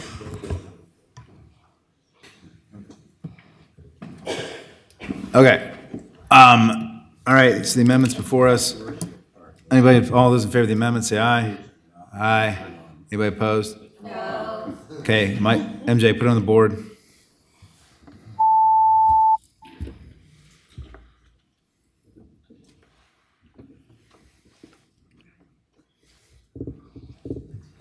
Ayes 9, no 6. Okay, the bill is amended before you. Let's take testimony on the bill.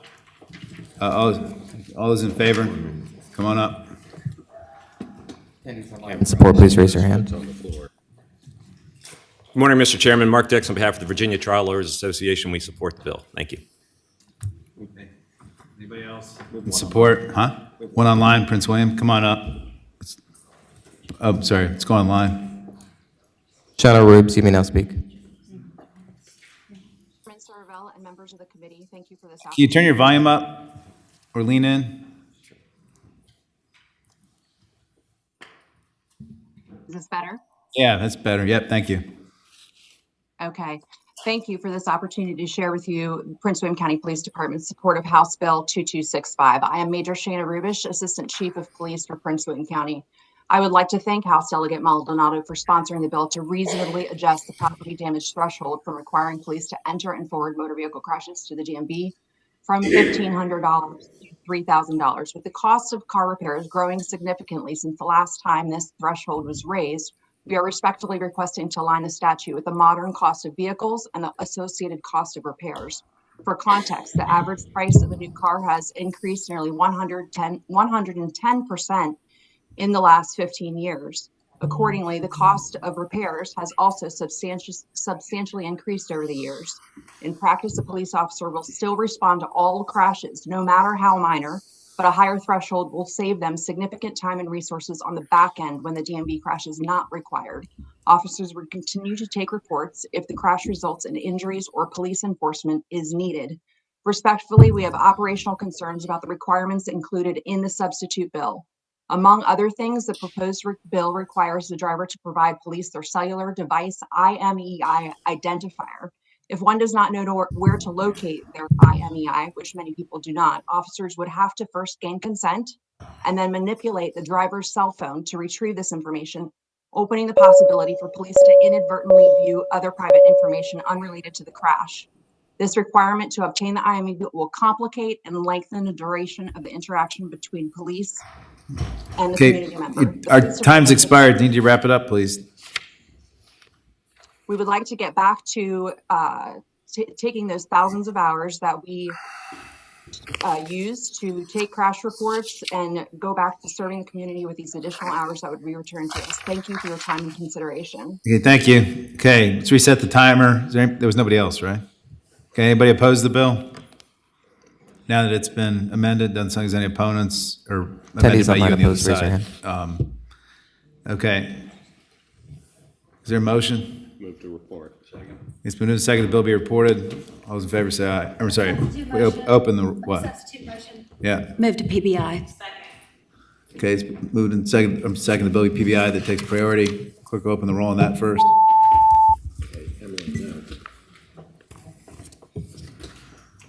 Ayes 6, noes 9. Okay, go back to the primary motions, the motion report. Clerk will open the roll.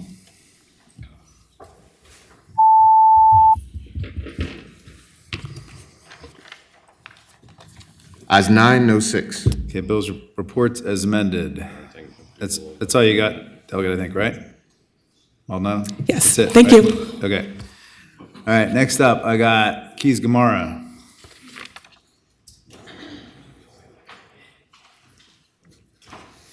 Good morning, Mr. Chair, members of the committee. I think I need to start with a line amendment. 2117. Hold on. Sorry, what's the ring? This was recommended by your work group. Got it. 2117. Okay, Perry moves and somebody second the amendment. All those in favor say aye.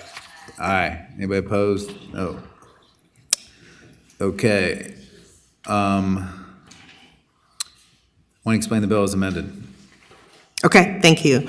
The purpose of this bill is to increase the reports of sexual assault. Fear of getting in trouble keeps survivors from reporting. Virginia already prioritizes public health and safety in its Good Samaritan laws and requires colleges to have a policy like this bill. We should encourage and protect survivors of sexual assault to report. This is the only way that serious violent crime can be investigated. This bill extends protections to those reporting a sexual offense from a simple possession and alcohol misdemeanors. It is my hope that this committee will pass this bill so that we can get these reports and protect those who might fear prosecution. Okay, any questions for Delegate Keys Gamara? Mr. Chairman. Yeah, Perry, go ahead. I don't have a question. If I could just say, I think in practice, this usually happens with most prosecutors, but I think that it should happen. And so I think putting it in the law that, hey, we're not going to come after you if you're reporting, some of the most horrific acts that we see here in the Commonwealth of Virginia is good policy. Thank the patron for bringing it. Okay, any other questions? Questions to the patron? Okay, is there anybody opposed to the bill? Vaca, what do you look like you're doing a dance. Did you say opposed? I did. We are not opposed to the bill, we support it. Okay. Second. Okay, it's been moved and seconded, the bill be Report it. Clerk will open the roll.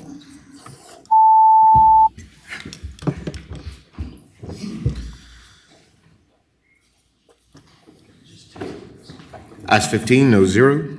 Okay, bill reports. Thank you. 2063, Garrett. It's your first trip in front of us this year, I think, right? Yes, sir. Thank you, Mr. Chair, members of the committee. I will start this presentation with this. Bum, bum, bum, bum. Just the facts, man. 2063 simply takes the words "and facts" and removes them from the code. Currently, there is a requirement in the code to report criminal offenses committed or allegedly committed by certain school employees, and the reporting requirement reads by fax and email. This bill would simply remove the words fax and. This is a bill that I wrote last year or 2 years ago with Delegate Bell. And I remember when we put fax in there, a bunch of people were like, who has a fax machine anymore? But we put it in there because a fax provides a written confirmation. But the entire process is about to be superseded by the whole wrap-back process anyway, which if employers enroll, they will get electronic notification of a conviction. So I'm not sure the faxing is really necessary anyway, so. I could give you more on the background of how we got here if you like, Mr. Chair, but I think I might let the Everybody ball hates roll fax downhill. machines now, I guess. All right, does anybody, Delegate Weber hates fax machines. His head's going up and down back there. Anybody else have any questions for Delegate Garrett? Doesn't look like it. Is there anybody opposed to getting rid of the fax notification of arrests for sex offenses of school employees? Doesn't look like it. It's been moved and seconded. We report the bill. Clerk will open the roll.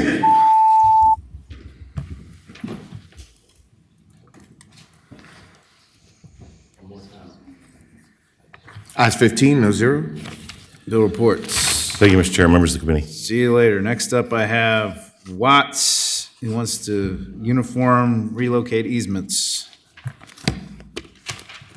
And I think there's some kind of amendment too, right? We do. We have a packet of amendments.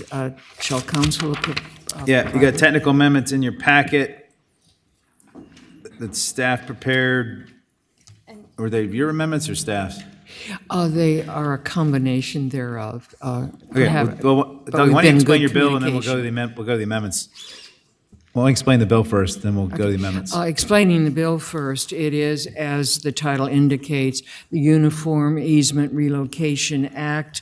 The UREA helps resolve or prevent disputes between neighboring landowners by providing flexibility with respect to easement relocation. It creates a procedure for the owner of the burdened land to relocate the easement as long as the court finds, among other safeguards, that the relocation would not materially impose a burden on the easement holder, impair a purpose for which the easement was created, and impair the safety of anyone using the easement. The amendments include concerns raised by Fairfax County that the procedure of trying to resolve easements has been honored before going through the full procedure in the act. It contains an amendment requested by Henrico County as one of the two counties that has its own road system, and it also contains an amendment of clarification regarding natural gas. That is my understanding. And then we have of the work group a good amendment on where these cases would be heard. Okay, there's some amendments that are some technical, or I guess all technical, but some staff and some not. What, Sabrina, you want to say something? Yeah, just Mr. Chair. There are 4 line amendments in your packets that have been distributed. There was a 5th one that was added that I believe Delegate Watts already referred to, but it would be on line 91 after the numeral 2, strike any and insert a public service corporation easement and any. I think that was inadvertently left out of the House substitute. Great. Anybody, let's see. Deeds moves, Boysko seconds the amendments. All those in favor say aye. Aye. Anybody opposed? Okay, a lot of new words in the code here. We probably just need to take testimony real quick if there is any. It's a lot of really technical easement stuff. Mr. Chairman, I Yep. do have here this morning the chair of the committee that developed this with the Uniform Code Law Okay. Commission. Okay, why don't we set it at 2 and, let's go 3 and 3. We got plenty of time. Come on up if you're in support. Attendees online in support, please raise your hand. I don't think so. I think it's bigger than that. Hi, I'm Ellen Dyke, and I was the chair of the drafting committee that drafted this Uniform Easement Relocation Act. Hey, before you go further, if it's a uniform act, what was there to draft? I'm sorry. If it's a uniform act, what was there to draft? Are there changes to the uniform act? No, we drafted the Uniform Oh, the Act. original one. She's the one. Oh, you go to What you s- ULI? Sorry, what- you're part of the ULI, whatever, the Uniform Law Institute? and all that? Uniform, that's right. Oh, okay, Uniform cool. Law Commission. I've, in fact, been on the Virginia delegation for over 35 years and represented it at the Uniform Law Commission. Got it. Okay, go ahead. Okay. Sorry. This act is designed to provide a simple, practical solution to a problem that has confronted landowners burdened by easements. An easement is granted, more than you want to know about easements today, by the landowner over a portion of their land to another person, the easement holder, for the use by the easement holder for a specific purpose. Generally, once granted, the easement can only be relocated with the consent of both the landowner and the easement owner. The URA creates a procedure for the landowner to relocate the easement without the consent of the easement holder, as long as the court finds, among other safeguards, that the relocation would not materially impose a burden on the easement holder, impair a purpose for which the easement was created, and impair the safety of anyone using the easement. In Virginia, unilateral easement relocation is not novel. Currently, a 10-year-old or older access easement can be relocated without the easement holder's consent, as long as the relocated easement provides the easement holder with the same functional benefit. The Virginia statute does not apply to, for example, new access easements or, for example, a sign easement, where this Uniform Act would. And UERA gives access easement holders greater protections than they currently have under Virginia law. It's important to be able to relocate easements without hassle, because it encourages economic growth by creating a court-supervised procedure that clears the way for development. Virginia and its local jurisdictions benefit from greater tax revenue, new jobs, new housing, when land is developed to its highest and best use. Public easements and conservation easements are exempt under this act, and their relocation would still require the consent of the easement holder. Thanks much. Okay, thank you, and thank you for coming today. Good to have a technical expert on something that's complicated for us. And we have somebody online who wants to speak as well, I think. John Lovett, you may now speak. Thank you. My name is John Lovett. I'm a law professor at Louisiana State University in Baton Rouge. I was the reporter for the Uniform Easement Relocation Act, and I'm here to answer any technical questions you may have. And I also want to emphasize the importance of addressing retroactivity. I'm not sure if that is really on the agenda today. There have been a number of amendments, but it's important, if possible, to make this act apply to older easements. You already have, as Ms. Dyke explained, legislation that takes care of old access easements, 10 years or older. If this is only made prospective, you'll have 3 different kind of regimes for relocating easement. One dealing with 10-year and old access easements, no protection for easements created between 10 years ago and now, and then this going forward. So if under the Uniform Act, we created a uniform rule that the UERA applies to all easements created before, on, or after the day of enactment. And that provides a uniform. Sorry, sir, what's your name again? John Lovett. Sorry, and are you speaking on behalf of a group, or who are you again? Yeah, I was the reporter for the Uniform Easement Relocation Act. Okay, and so where are you? I'm in Baton Rouge, Louisiana. I'm a law professor at LSU. Got it. Okay. So I heard what he said. Can one of you guys deal with, so first of all, he had a question about retroactivity. And then he also said, if we do this, we'll have 3 different regimes. And I'm trying to understand sort of what the state of law is right now. Is it currently like a common law situation right now? Or there's currently a... Ellen Doug Watts, you want to take a shot at it? Sir. Go ahead, yeah. If I may, sir.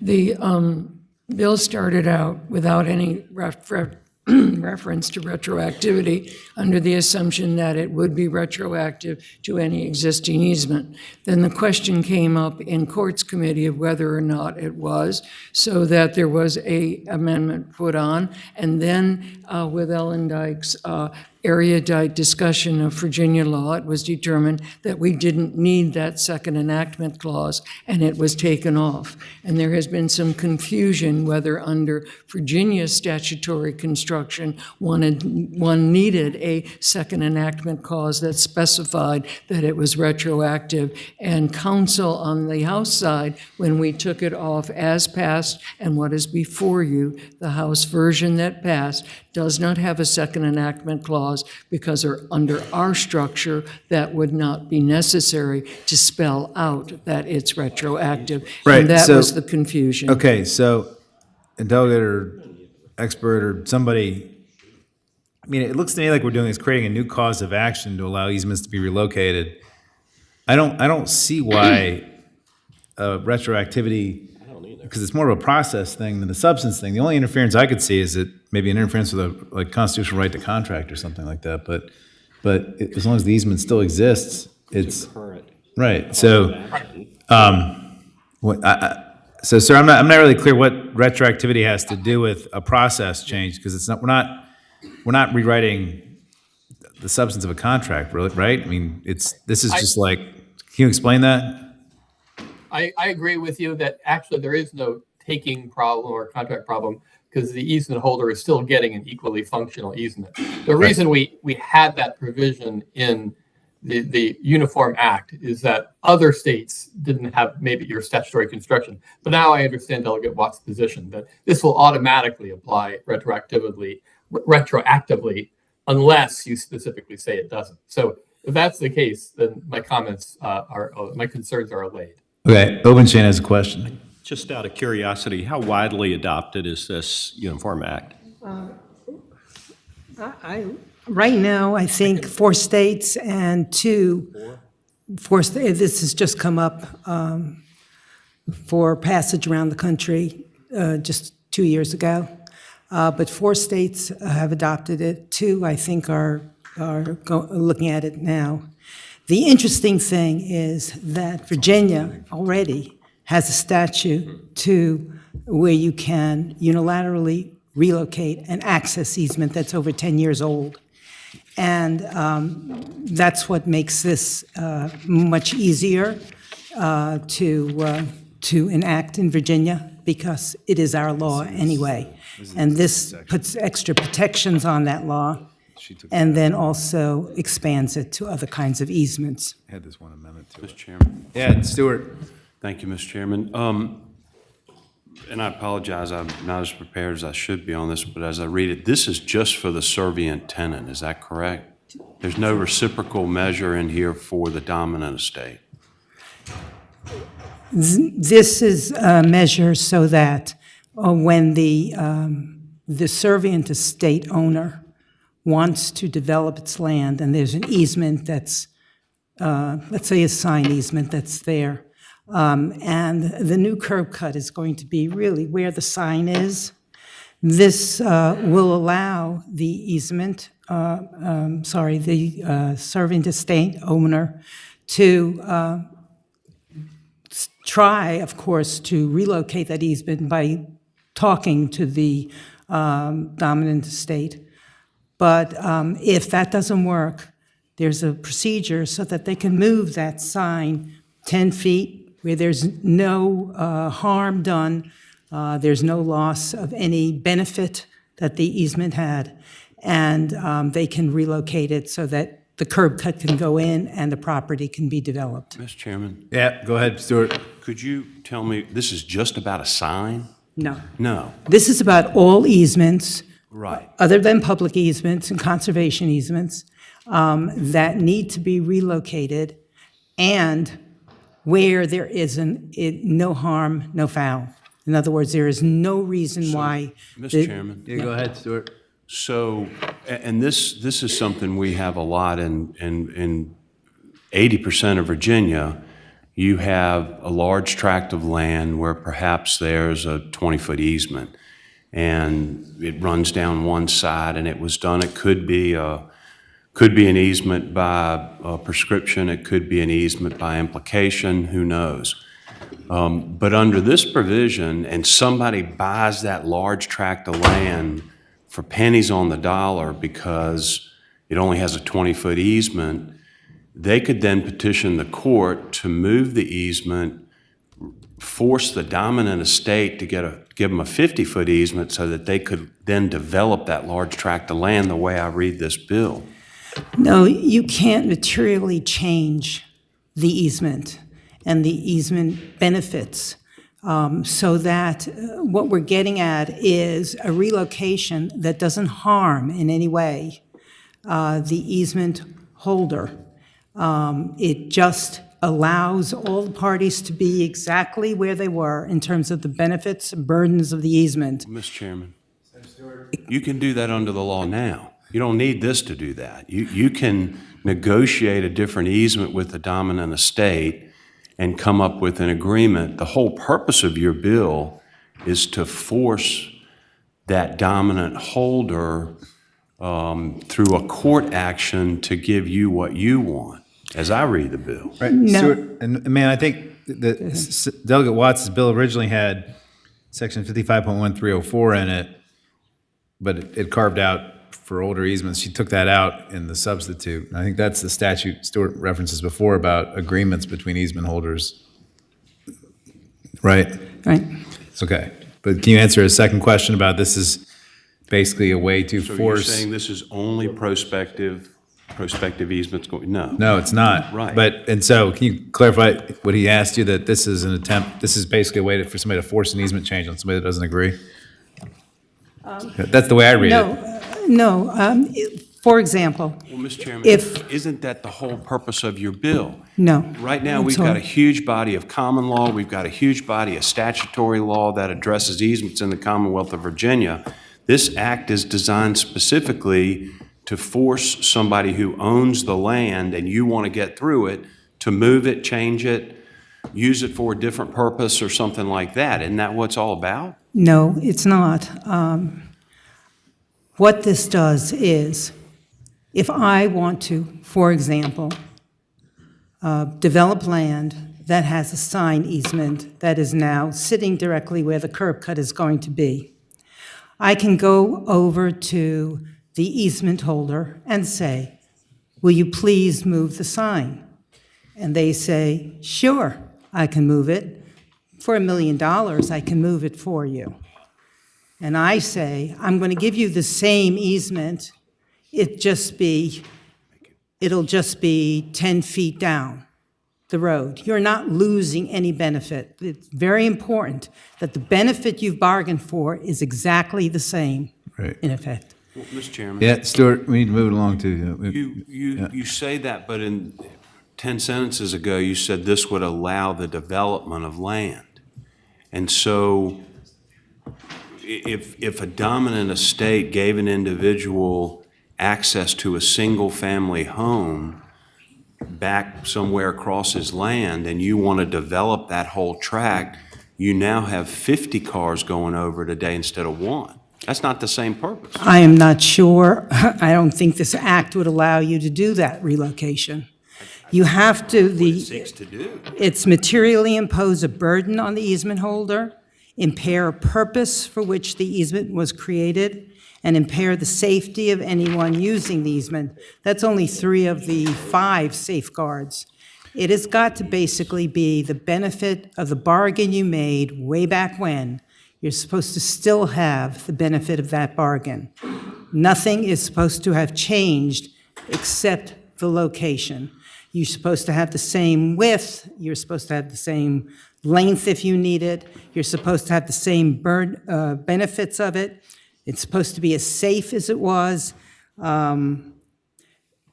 Again, I say, just in easy terms to think about it, it's supposed to be a no harm, no foul statute, that we are not asking somebody to give up anything. What we are saying is, if you can have the same benefit of your bargain and only move that easement a few feet.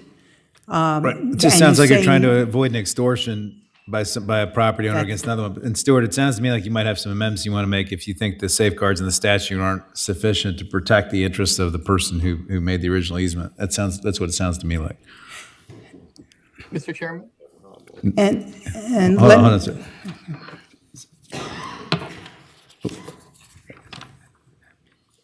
Stuart, you got any other questions? No. But do you think I've correctly framed what's going on here? No. Maybe. Okay. Does anybody else have questions about the bill? 'Cause I think the bill's probably in good shape, except Stuart might want to make some amendments, maybe on the floor or somewhere else. But nobody else? Okay. Hold on. Let me see if there's. I don't think I asked for opposition. Is there anybody opposed to the bill?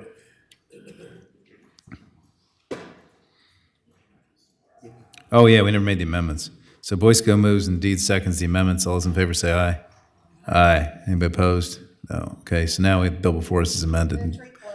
Boysko moves and somebody down there seconds. We report the bill. Clerk will open the roll.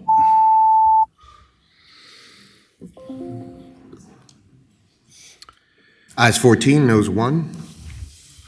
Bill reports as amended. Thank you very might want much, to talk Mr. to Stuart about some amendments might happen, I think. Okay, next up, I got Glass, who's got more AI liability stuff like we heard from Eben and Reeves, which both went to Boyd Graves. Why don't you explain how yours is? Do you have a substitute? I do have a substitute, amendments in the nature of a substitute. Yeah, hold on a second. You're 2462. Substitutes in your packet. You want just to move the sub and explain it, or sure? Because the sub basically writes the whole bill, right? It essentially does, yes. Okay, so Boysko moves and Deed seconds the sub. All those in favor say aye. Aye. Anybody opposed? No. Okay, sub's before us. Delegate Glass, why don't you explain? Okay. Explain your sub, or what your bill does, explain the sub, and explain how your sub changed it from your original one. Copy. So what the bill is adding voice to the code under name, image, and likeness, specifically with digital replicas. So you guys have heard a little bit about digital replicas. What's the substitute now is, after working with all of the stakeholders here, we've got the piece about the creators and the distributors. So if someone creates and distributes, it has a liability of at least $1,000 or higher. If actual damages are of that amount, and the number of times the replica is shared is not increased based off that liability. That was a recommendation with all the subholders. The second piece is the hosting platforms.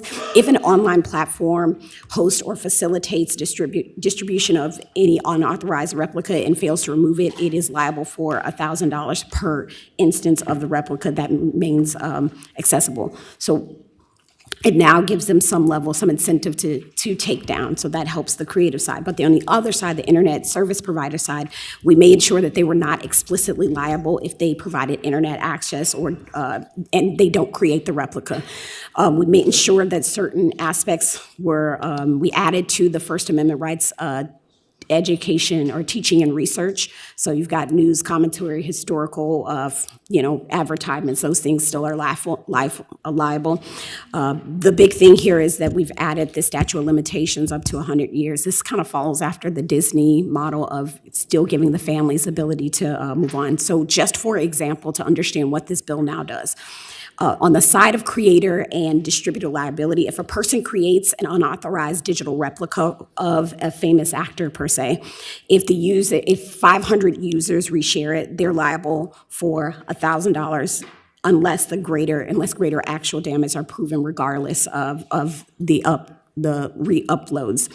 Second, with the platform liability, this is where we have the differences between creators and the platforms, is that if a platform fails to remove the unauthorized digital replica after notice, then it becomes liable per instance if it's accessible. So the bill just clarifies liability distinctions between creators, platforms, and internet service providers, so that ensures that everybody across the board has acts responsibly and legitimate use of digital replicas while still allowing the legitimate use of digital replicas.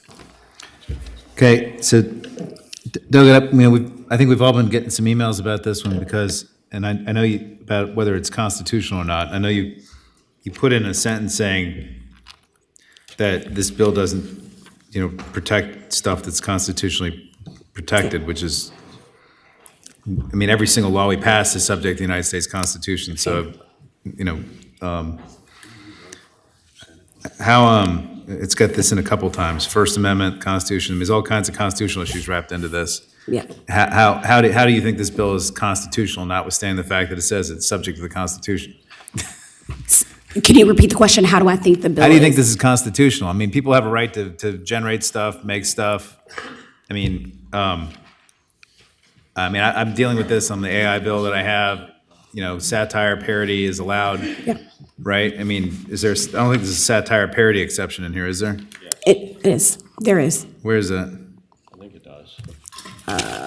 Let me go to line. Oh, I'm sorry, you're right. Line 58. 58. It's there, 58. Yeah, it should be there. Yes, Mr. Chair. It's on the sub. It's in the sub. I have a copy of the sub in front of me if anyone wants it. Okay. You want to move the statute of limitations to 100 years?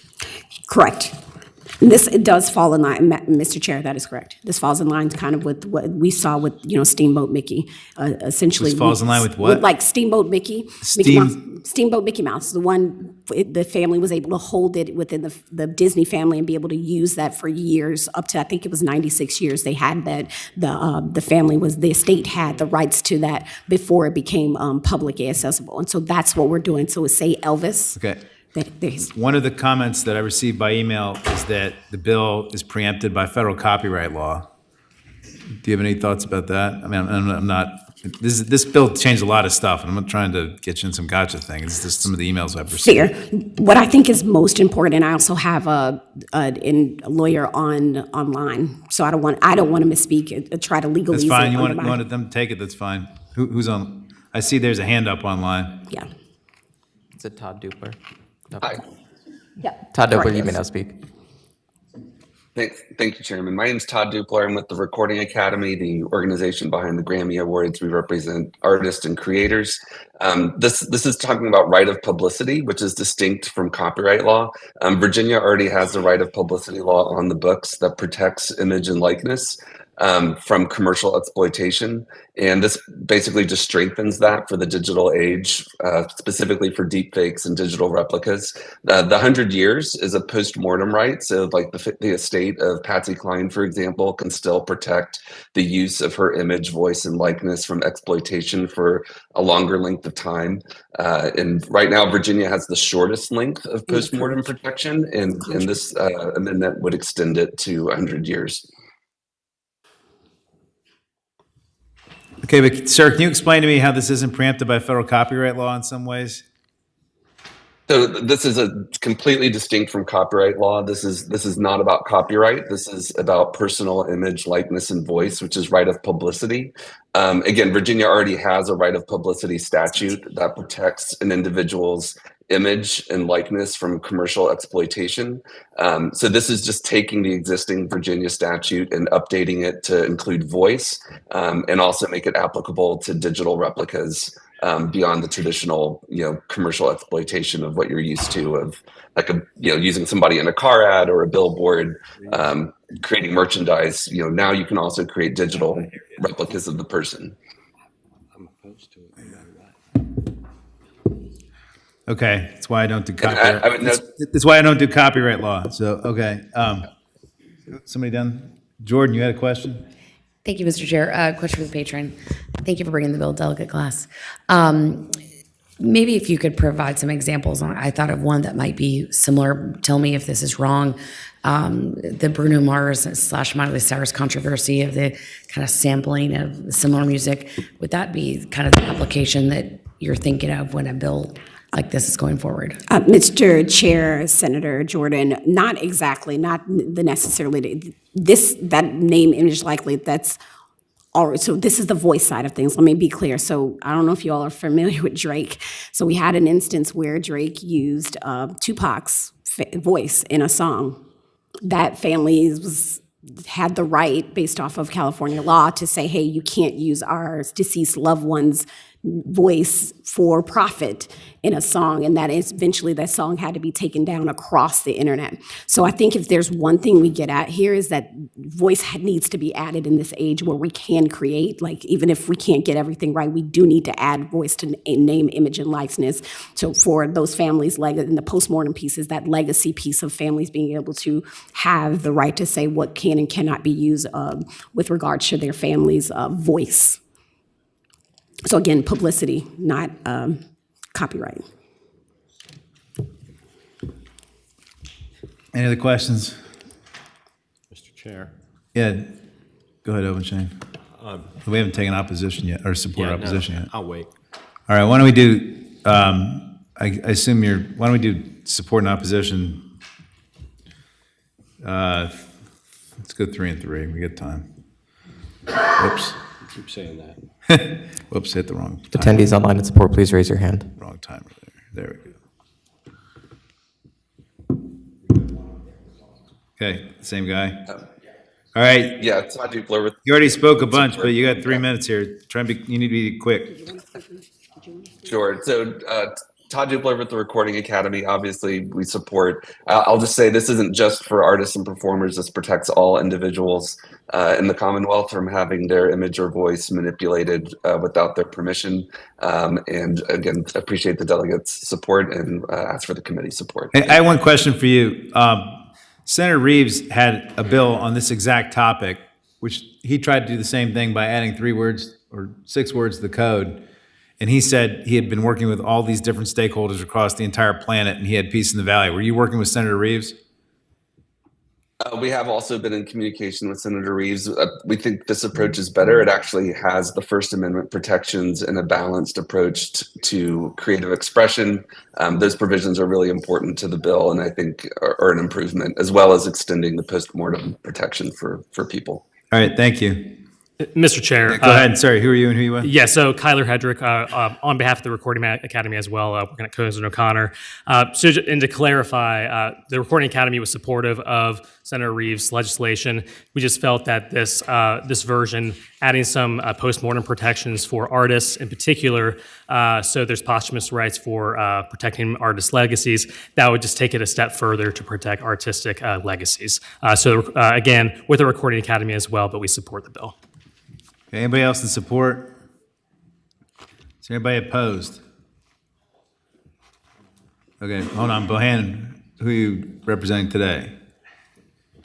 Mr. Chairman, Rob Bohannon, representing the Motion Picture Association. Obviously, we were a part of that stakeholder group. It went to a different committee last year, but General Laws sent the bill to JCOTS. There were stakeholder discussions throughout the year. There were various meetings, drafts back and forth. Some pieces of this were in there. So there was a lot of discussion, and what Senator Reeves presented was what that work group came up with that we could all agree on, that added voice to the statute to offer the protections that were mentioned. 2 issues I want to point out that are a concern with this bill. Postmortem rights, that was one of the big issues we discussed. The current Virginia statute goes to 20 years. This is a huge jump going to 100 years. That would make it the, I think, strictest in the country. Think of the 2 states that deal with this the most with celebrities, California and New York. California has 70 years. I believe New York has 40 years. And both of them have registries, and that's an important piece. The longer you go out to extend those post-mortem rights, that was one of the issues we got stuck on dealing with Jaycott's and Senator Reeves' bill was you need a registry so that you can find those heirs if you want to access those rights of publicity. With 100 years, you really need a registry. At 20 years, it's not as big of a deal because it's easier to find those heirs.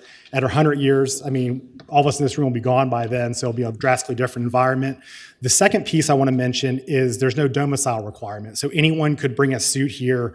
They are aggrieved on this. That registry is particularly important if you were going to take this to 100 years. So this is vastly different what the stakeholders had agreed to. There are about a dozen of us in the room on that bill. Okay, thanks. Anybody else opposed? And one more? Okay, we'll get to that. We got to do in person first. If you're opposed, get in line. Come on up. Go. I'm opposed. Margaret Durkin with TechNet. We're a tech trade association. We believe that protecting one's image and likeness is a laudable goal. However, we are concerned about this bill as the Senate companion came before this committee and was defeated. We believe this deserves further consideration in front of Jaycott's. Thank you. Okay, online. Megan Stokes, you may now speak.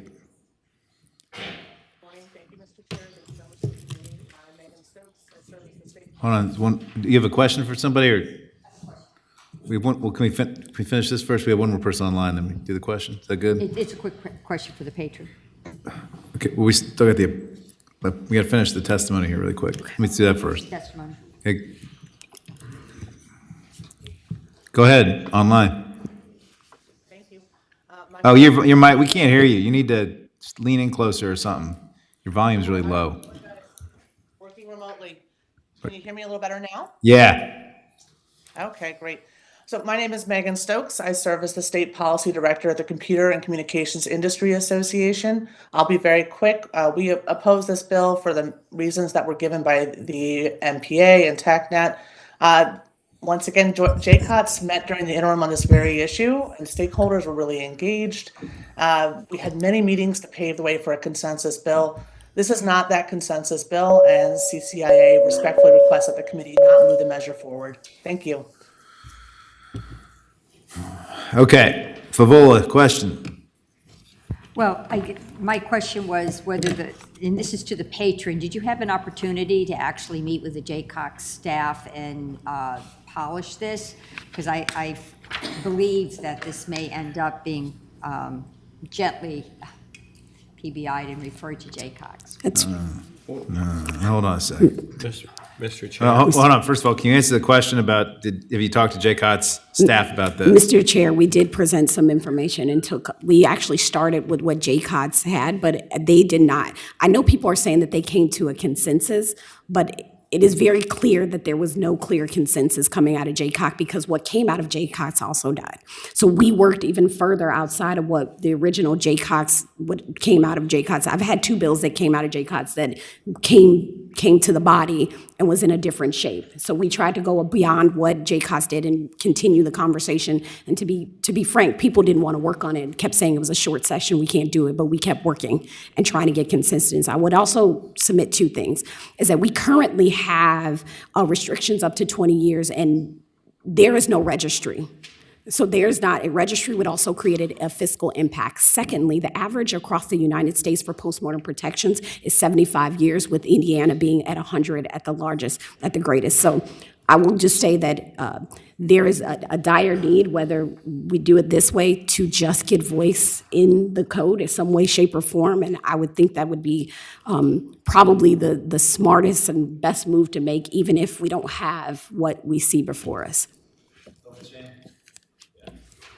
Mr. Chair, I wonder, I don't know, I've never been on Jaycott's. I don't know how it's staffed, but this involves some highly technical legal issues, and I just am not sure whether maybe Jaycott's might benefit from somebody like Boyd Graves looking at it. We've seen Senator Ebbins' bill, saw Senator Reeves' bill, now this bill, which represent dramatically different approaches that have been looked at by Jaycott. So I'm just wondering whether maybe that might be a better place to look at it. I'm Right. not opposed to addressing it. Yeah, I mean, yeah, JCOTS keeps wading into legal stuff, and then it keeps coming here and having short circuits. And JCOTS got staff for the first time this year, but it's not legal counsel. It's just they have an ED of some kind that we authorized in the budget last year. I'm not sure how. Yeah, Favola? My apologies, but could maybe both groups look at it? I mean, JCOTS keeps doing things that comes here and we keep torpedoing. So, I mean, I'm not sure JCOTS continuing to look at stuff without legal counsel is really a solution. Mr. Chairman? Yeah, The Senator other Favola. approach is actually turning this into a Section 1 bill and setting up a task force with the right players and charging them to come up with the mission or the intent that this bill is attempting to address. Mr. Chair. Yeah, boys go. Thank you. This is an issue that is brand new for all of us. And I would guess that probably most of us on the dais and many of the people who were studying it don't have a long history of dealing with these issues around voice reproduction or inappropriate use of voice because it is brand new. I would agree with Senator Favola that we need to bring stakeholders together who have expertise in this area, making certain that groups like the recording artist industry and the motion picture industry have a seat at the table. I would bet that they might have some experience that the rest of us sitting here on this dais don't have, and it would be meaningful to get their experience. I just think that that's exactly what happened over the last 12 months at JCOTS. Yes. And Senator Reeves said all that and told us he had a consensus. And he didn't. She agrees I think there's agreement, there's no consensus even amongst the people that understand this stuff, and it all wades into legal stuff. Mr. Chair. Yeah. Mr. Chair, I have a motion, and this is meant to be a friendly amendment, but I would move that we actually take this bill, turn it into a Section 1 bill, direct, and I will, if you want a different group to take the lead, but have a group of stakeholders actually evaluate the approach laid forth in this bill and come back with recommendations with a report to the respective committees, I would say by November 15th, 2025. And that is my motion. Second.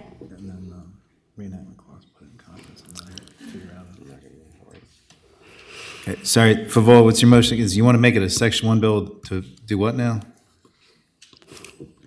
First of all, I'm a little uncomfortable doing this in the Fly Center. It seems to me the right way to do it, anything at this point, might be slap a reenactment on it, put it in conference, figure out if we can negotiate the terms of whatever your Section 1 thing is in some way, and then do it that way instead of trying to verbalize an entire Section 1 process in committee. I would But accept that as an approach, but that's where I think we need to end up. Second. And then if we can't figure it out in conference, I can always write a letter referring it to Boyd Graves at the end of the day, which you have my commitment to Mr. do Chairman, if we can't figure that out. I agree. I appreciate it because here's what we know is that there's some people that are going to come to the table and we're just not going to make them happy. Because we had 3 bills of trying to make folks happy. I think that that's fair to put it on the table to get us some Okay. fire in it. Okay, so Favola moves and Stewart or Boysko seconds that we put a reenactment clause on the bill. All those in favor say aye. Aye. Any opposed? Okay, now I guess we'll keep working on this for the next 5 days or something. Gratitude, Mr. Chair. We do. And thank you. I mean that from the bottom, from the top of my heart, Okay. Mr. Chair. All right. Just make sure, wait a minute, we're not done yet. Please vote favorably on this bill. Thank you. Okay. I'm going to It's been committee. moved and seconded that we report the bill as amended. Clerk will open the roll.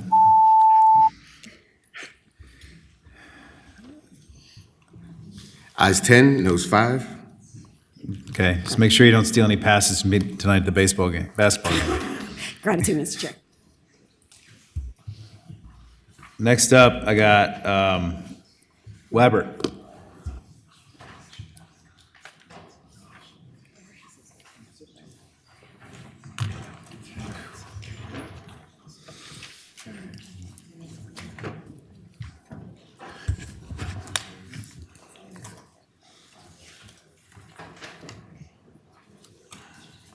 Mike.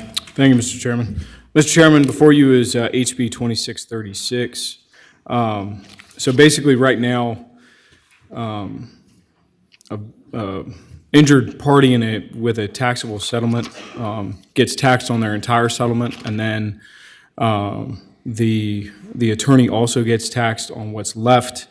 Due to a federal change in tax code, where you used to deduct part of that, you're no longer allowed to do that. So what this bill seeks to do, it allows the injured party to put the taxable settlement into a trust once it's taxed the first time, and then the sole beneficiaries of that trust are the injured party, the lawyer, and then a 501c3 that would be the recipient of normally what would get deducted. So did you say this is needed to preserve the non-taxability of injury settlements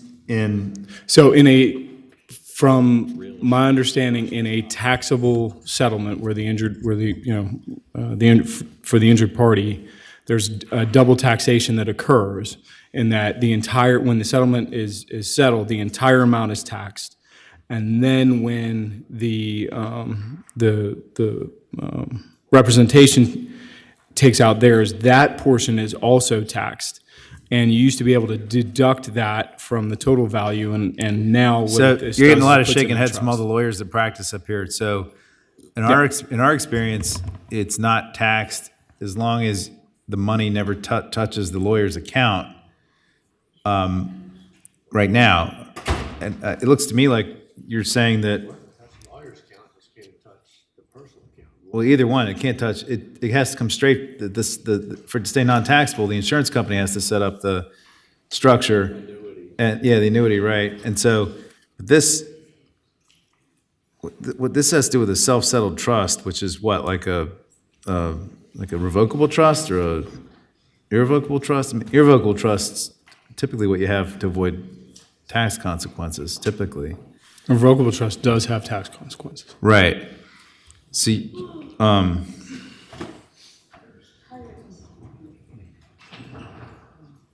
who brought this to you? One of my constituents. Unfortunately, he's not here today. He was here in the House side. It looks to me like by putting it into a trust, it's creating the tax consequence of some sort. VTLA, you guys haven't looked at this?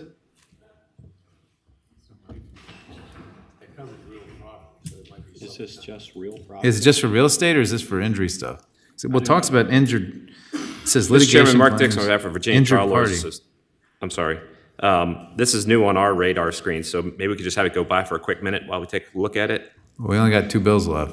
Oh, okay. Quick minute. Okay, I'll go by temporarily while VTLA looks at it really quick. If we could. Oh, so it's just real or personal property? Oh, it's just real or personal property? So if you want, I can have him get in touch with the person that brought this to me, hopefully, if you want to answer those, get some questions answered. No, it doesn't only apply to real or personal property. Only those causes of action damage to real or personal property, whether damage to direct or indirect, are assignable. Right? And this shall not prohibit other things. Real or personal I don't property. know. It says only those causes of action for damage to real. Yeah, the whole thing is only real or personal property. On line 11. Right. Sounds like eminent domain or something you take it, but it no, it's personal property. So that might. Why don't you go by temporarily while we noodle this and go talk, I'll get him see if with the- VTLA confirms they have nothing to do with it. And, All right. And, okay, next up I got Converse Fowler.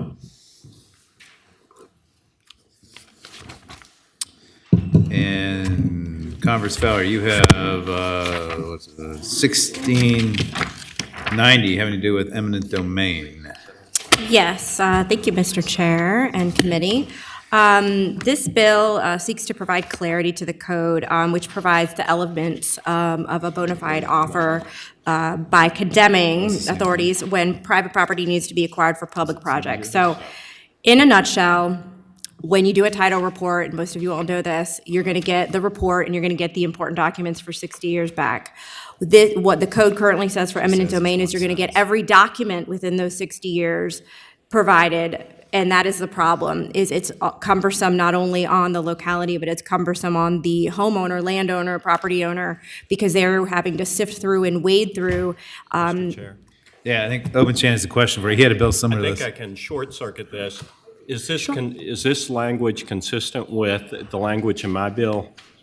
I believe, Mr. Chair, that mine is a piece, and I think yours may have added a piece, but mine's narrow. Mine is broader, yours is narrower. As long as the language you're addressing is the same as mine, I support it and would be happy to move to report it. So counsel, is her language identical to Open Chain's language in his bill that dealt with this piece? Yeah, the language from Senator Obenchain's bill amending 25.1204 is identical Okay. to So, all right, the got delegate's it. bill. We've already approved this unanimously, I think, right? That's correct. Okay, it's been moved and seconded to report the bill. Clerk will open the roll.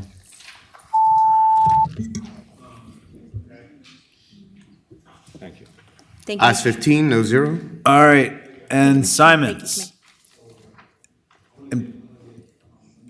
I only call the order people sign up, so. It's all good. Thank you, Mr. Chair. I am here to present HB 2328, which will promote maternal health and protect infants and mothers in Virginia jails. It would simply require that the courts consider whether a woman is pregnant or nursing when deciding whether to grant bail. I had the pleasure of working with a UVA law student, Eli Sinai from UVA's Law Policy Clinic, who, with your permission, can further explain the bill. Okay, why don't we set it at 2 and 2? Go ahead and explain. You're, what, UVA law student? Yeah. Yes, Mr. Chair. Good Were morning. you in Mr. that class that I spoke to, or you? Yes. You were? Okay, good to see you again. Good to see you as well. Okay.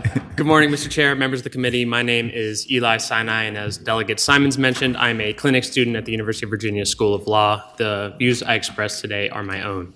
I'm here to ask you to vote for HB 2328, which protects the health of some of Virginia's most vulnerable children by requiring the court to consider a woman's pregnancy or postpartum status when making bail or release decisions.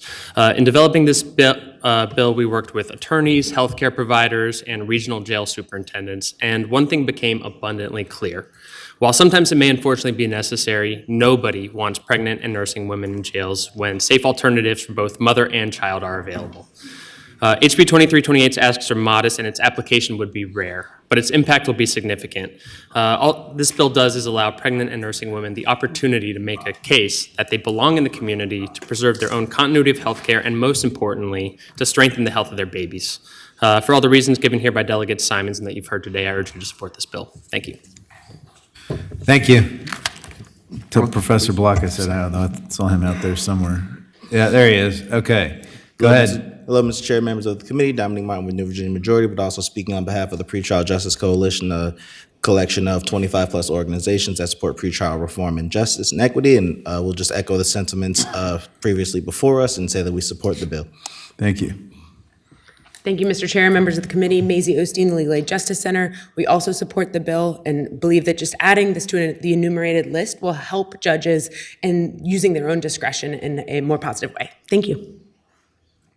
All right, one more online. Bobo, you may now speak.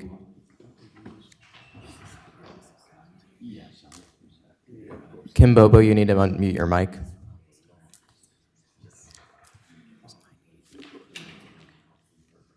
Bobo, you're muted. Oh, there you are. Good morning, Mr. Chairman. I'm Kim Bobo for the Interfaith Center for Public Policy, and we support the bill strongly. Thank you very much to the patron for bringing it. Hey, thank you. Okay, let's switch to opponents. Anybody opposed? Doesn't look like it. Mr. Chairman, Yeah. have speaking to the bill, I have a motion. Yeah. First, I would like to thank the patron for bringing this bill. I can tell you that I've had a case where I had a client who was pregnant and objection was made that it wasn't relevant to the issue of 19.2-120 because it wasn't relevant whether or not that person was a danger to herself or the community or whether she was a flight risk. And so to enumerate this directly in the code section, I think would be extremely helpful. It'll be used in a limited number of chances or opportunities that it does come up. But I think it's exceptionally important that people are able to make the case that because of their pregnancy condition, that should be a factor that the magistrate or judge take into consideration. So again, I want to thank you both, and I want to thank the patron for bringing the bill, and I move to report. Second. Okay, any other thoughts? Doesn't look like it. Okay, anything you want to finish up, Doug Simons? Looks like you're in pretty good shape. You know, snatch victory from the defeat from the jaws of victory? No? Okay. Clerk will open the roll. Whoops. Ayes 15, no zero. Okay, bill reports. All right, thank you, committee. Weber. You still here? Phoning a friend. All right, looks like we've been talking about it. Yeah, Pete? Is there another finance meeting or not? No, tonight's the last one. I think it's still. But his building go to finance, does it? No, it does No, not. we're just trying to give it a little more time, but I think it's okay. it looks, it's real, Well, Mr. we can deal with it Chair. on the floor if we have to, Pete. Yeah, that's what I think. Move to report. Second. Okay, any other discussion? It's just real Okay, property. it's been moved and seconded, the bill be reported. Clerk open the roll. He does better when he's not here. Okay, Ayes 15, no zero. bill reports. Now first, hey, wait. So I just want to say, first of all, I want to thank staff for this year. We got a lot of work done, a lot of bills through. I appreciate everything you've done. Yeah.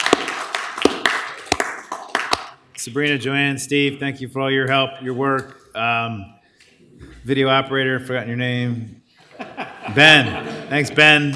I've been riding you a lot, but thanks for getting us through those video people. MJ, thanks for moving the docket. And we have one more meeting about judges later today, but it doesn't involve this kind of stuff. But thank you for all your work this year, folks. The committee will rise. This is the Senate of Virginia.